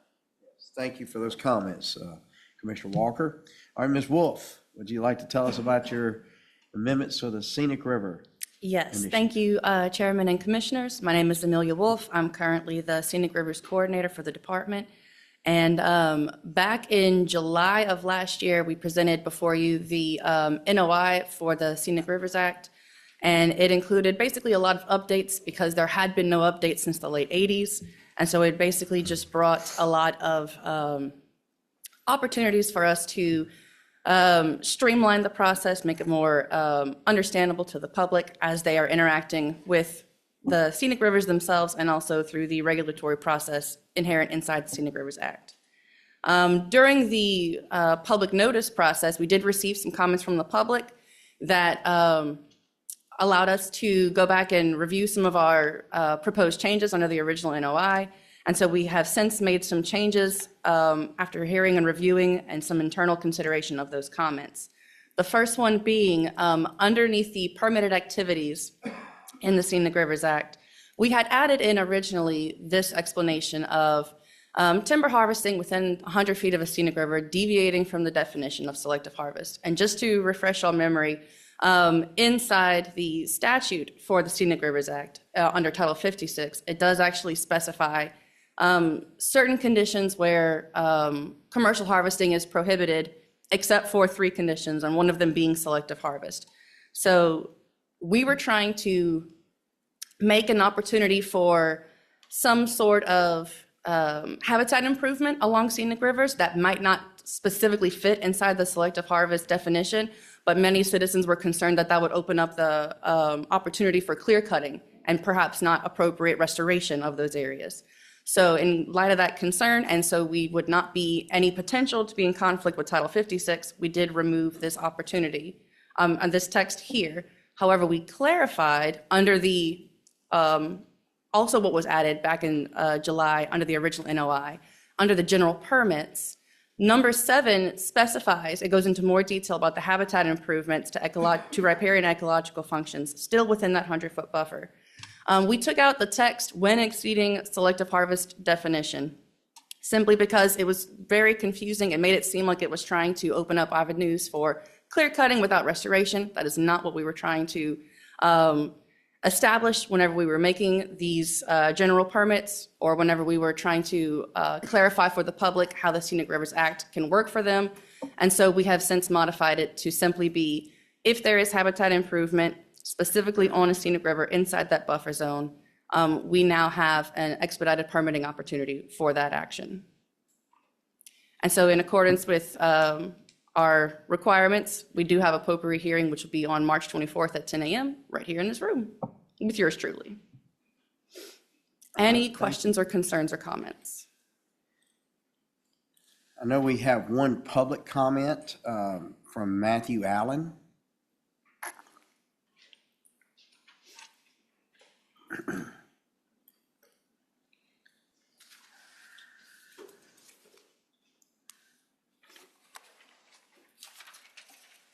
Thank you, Chairman and Commissioners. My name is Matthew Allen. I'm here representing North Shore River Watch, a 501c3 dedicated to the rivers of the Florida parishes. And we really appreciate that change that they did, but it really doesn't go far enough as far as what the original NOI was done. And just to make a few general comments about the scenic rivers. First off, it's about between 2,000 and 3,000 miles of rivers, out of more than 50,000 miles of rivers in Louisiana. Very small subset of it. And it was started in 1970, it was a Scenic Rivers Act, and over time they've been adding to it, taking away from it and all. We had a big argument in the legislature last year over it even. But I would like to point out that scenic rivers seem to be always under attack. People claim that it stops development in areas. That's not the truth. The truth of this act is that it informs how to develop with respect to our rivers. Our special free-flowing rivers, clear, sandy bottoms, gravelly bottoms, and uplands, all the way down to the estuarine and coastal rivers, like the Big Chafuncta, wide with available for huge boats. Some of the stuff in the NOI we've seen doesn't adequately address all the differences in ecology between all the rivers. So one of the big things is we find scenic rivers is underfunded. This special lady here, Scenic River Coordinator, Ms. Wolf, does an outstanding job, as did the two previous ones that I've known over the last 20 years. But they're by themselves doing this. And if there's issues with timing and all, which I've never seen, they're very efficient. Maybe it's time to address the staffing shortage in this and help us with these rivers. It's always a fight. But I also want to point out that even though it's only 3,000 miles, small portion, close to 50% of them are listed as impaired by DEQ for various reasons. That's really sad for what should be scenic rivers that are protected. All right, we should be cleaning these up, but again, with the oil industry going out, that was a major funding for them. We understand that, but it's incumbent upon this body to find other resources to help our scenic rivers. Just in 2023, they did a study in the Lieutenant Governor's office on ecotourism in the state. St. Tammany alone, not ecotourism, I'm sorry, tourism in general. St. Tammany alone brought in over $1 billion in tourism a year. I guarantee you, a big part of that is ecotourism because of the rivers. People come from all over, not just Louisiana, but Mississippi, Texas, to visit our scenic rivers. They are an economic driver that need to be protected.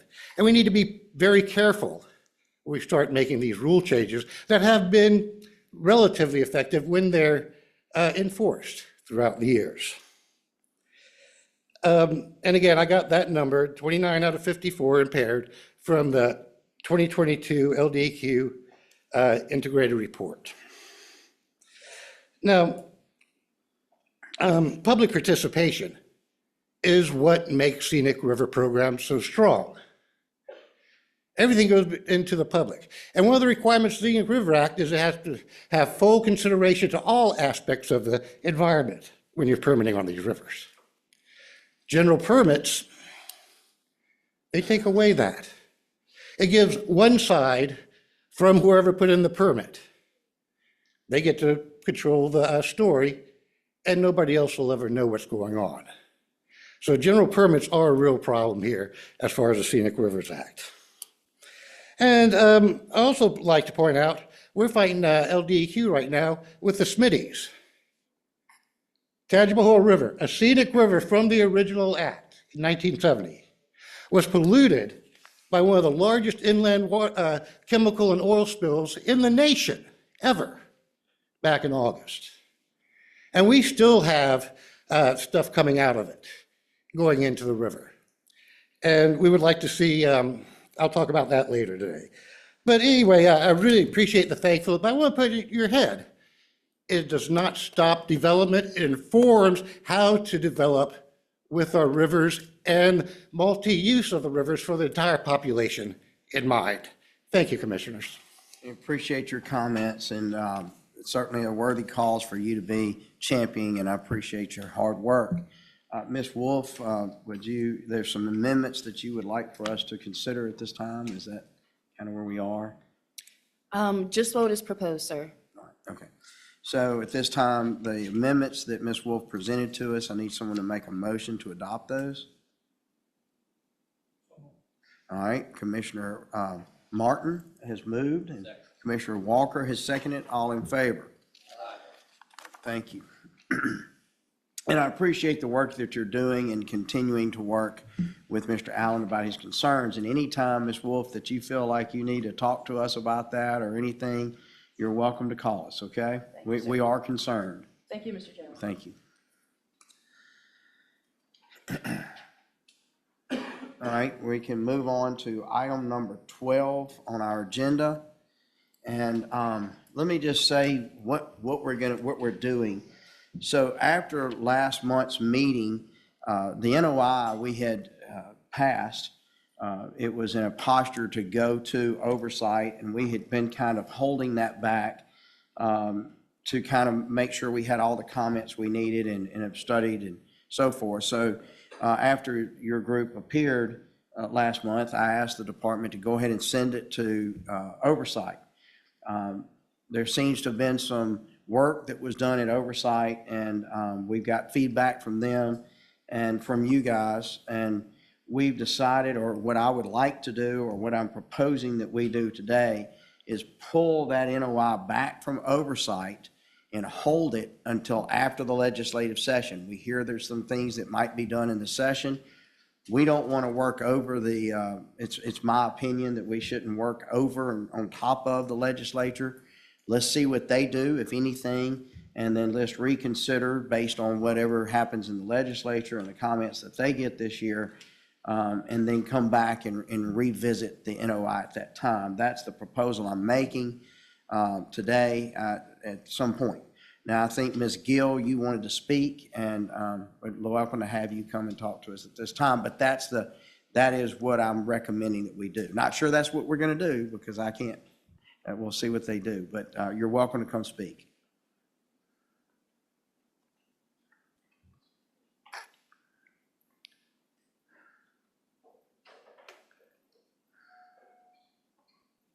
Thank you, Commissioners. I guess you're getting tired of seeing me come up here, but instead of making requests today, I wanted to show you something. I've got my official wildlife rehabilitation permit.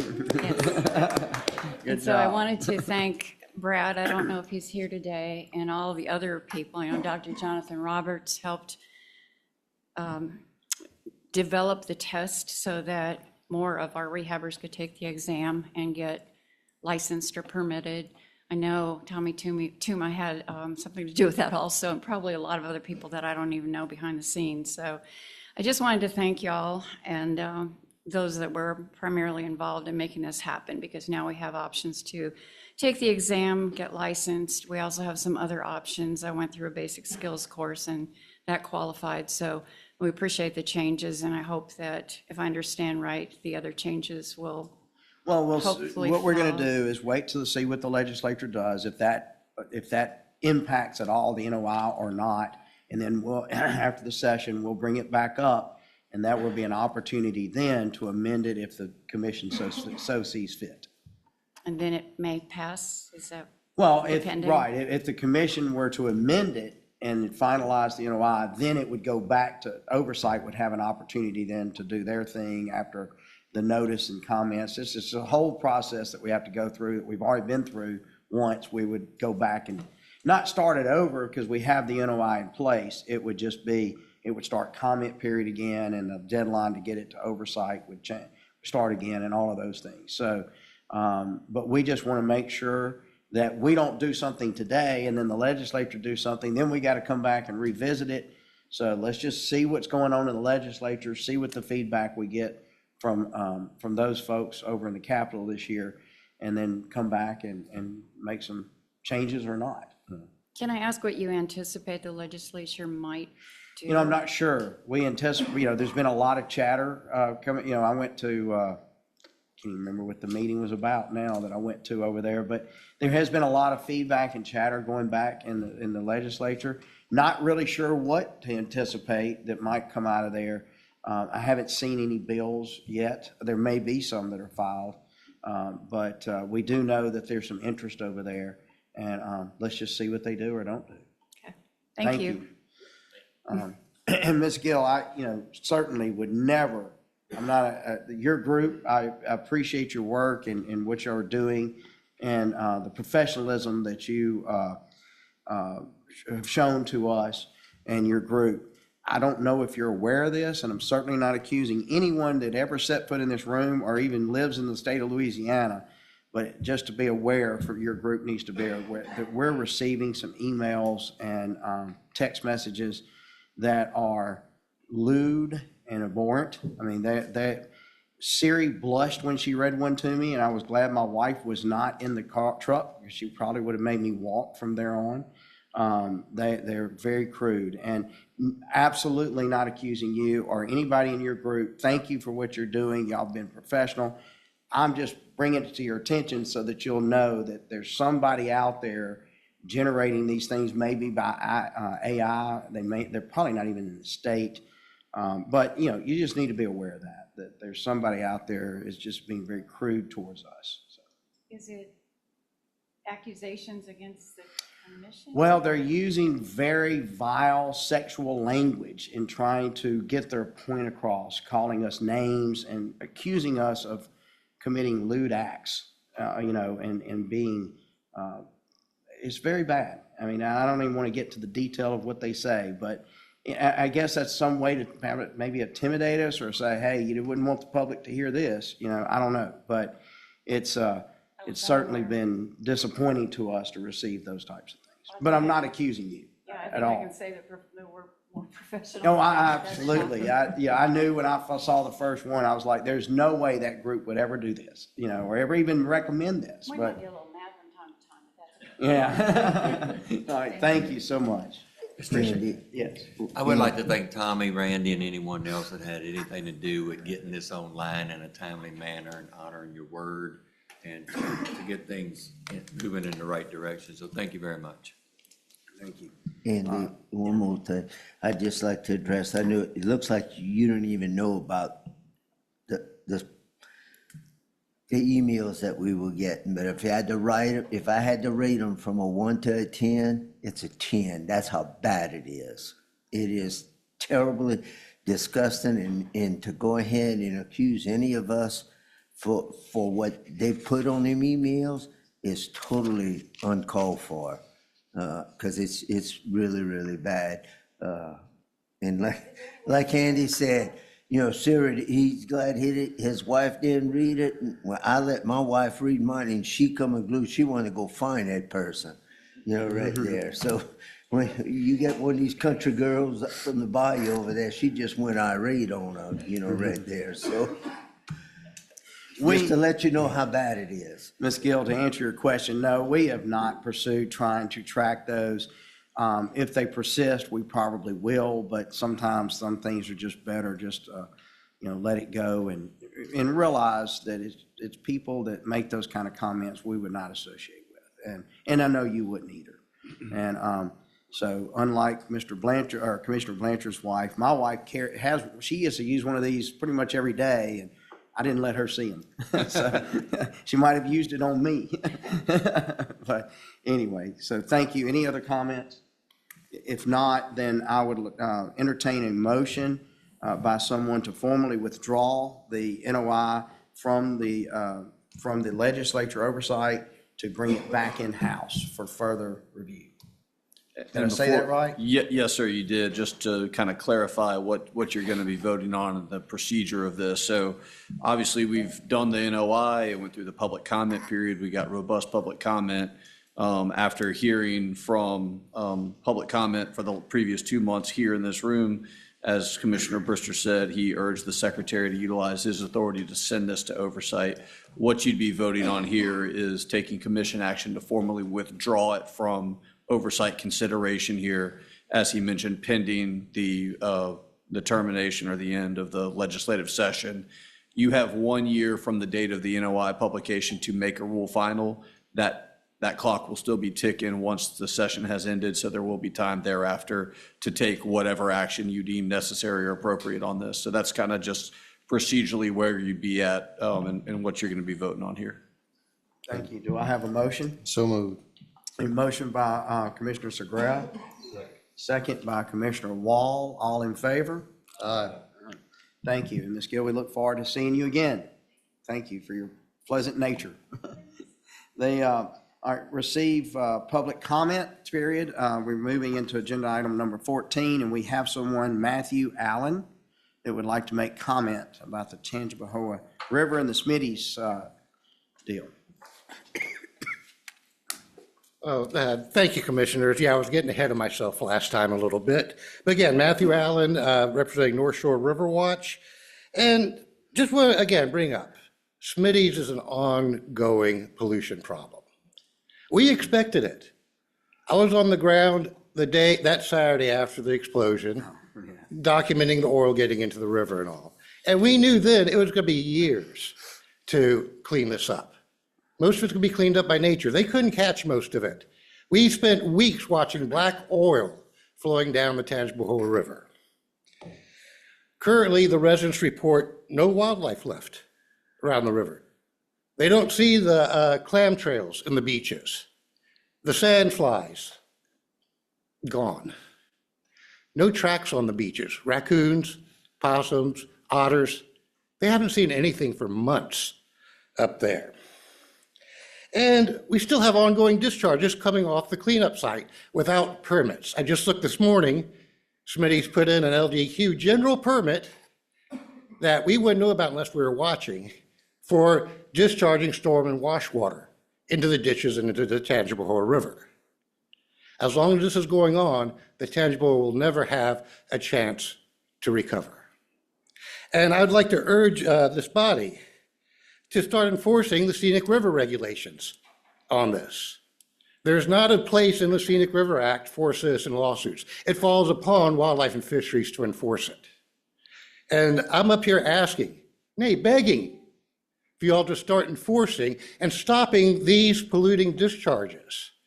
LDEQ had said it's all okay. They told people to go back, 3 or 4 days afterwards? No immediate threat. But they're getting animals dying of cancers and sicknesses already. Not even 6 months after the program. What's this doing to the whole community and the downstream residents? Not to mention the fish and wildlife that y'all are tasked to protect in Louisiana. So we're asking y'all to go above the DEQ and start enforcing the Scenic Rivers Act and help us to stop these ongoing discharges. This whole site should have been sealed months ago with a levee around it. We don't need continuing oil sheets, a new color every day in the ditches. Last week, we had bright green ditches that smelled of antifreeze. Yesterday, they had water coming out of one of their pipes with the rainbow going down the ditch. And we have the receipts, we have the pictures that residents are active, but nobody listens. And so we ask that you assess the damage to the Tangipahoa River outside of the DEQ. Residents have lost faith in the DEQ. They have not tested for the worst chemicals that could have come out of this plant. And independent testing confirms there are things like dioxins, PFAS, forever chemicals that have gotten into this river, and nobody knows what really is in there because nothing has been comprehensively tested. Thank you all for allowing me to speak on this. Mr. Allen, we appreciate your coming and we appreciate your concern again, and I would recommend that you get with your legislators as well. We're working on that. Great, thank you. All right, I believe that concludes our agenda items, even public comment, I do have, any other public comment from commissioners? I do have one thing to have everyone kind of thinking towards.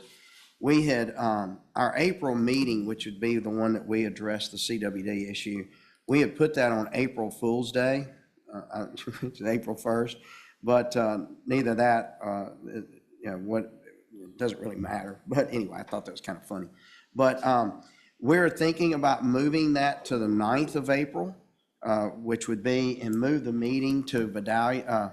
If you say it like Andy Anders, it's Vidalia in Louisiana. We would say Vidalia probably, Louisiana, about 2 hours north of here. But to get back up in that part of the country, they have a nice convention centers. It'll be a really good meeting. And but I've got to check, make sure availabilities are there. And then also I needed Mr. Garrett to talk further with the executive staff and with Ms. Susan and make sure that we're all on board. But I wanted to kind of get that thrown out there as an idea. And then next month we can make that decision formal if we need to.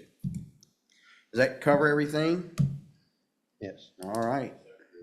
Good. All right. I have a motion to adjourn. I have one thing. Go ahead. Yeah, go ahead. Mr. Chairman, good job. Great meeting. We looking I've forward had a to working stressful with 2 you. weeks, and I told Secretary this weekend, I was like, oh, I don't know, man. I'm so stressed out about this ice storm and all the people that I'm trying to help and coordinate, and I appreciate your patience with me today. Thank you. All right, motion to adjourn. All right. So motion to adjourn by Commissioner Segura, second by Commissioner Blanchard. All in favor? All right.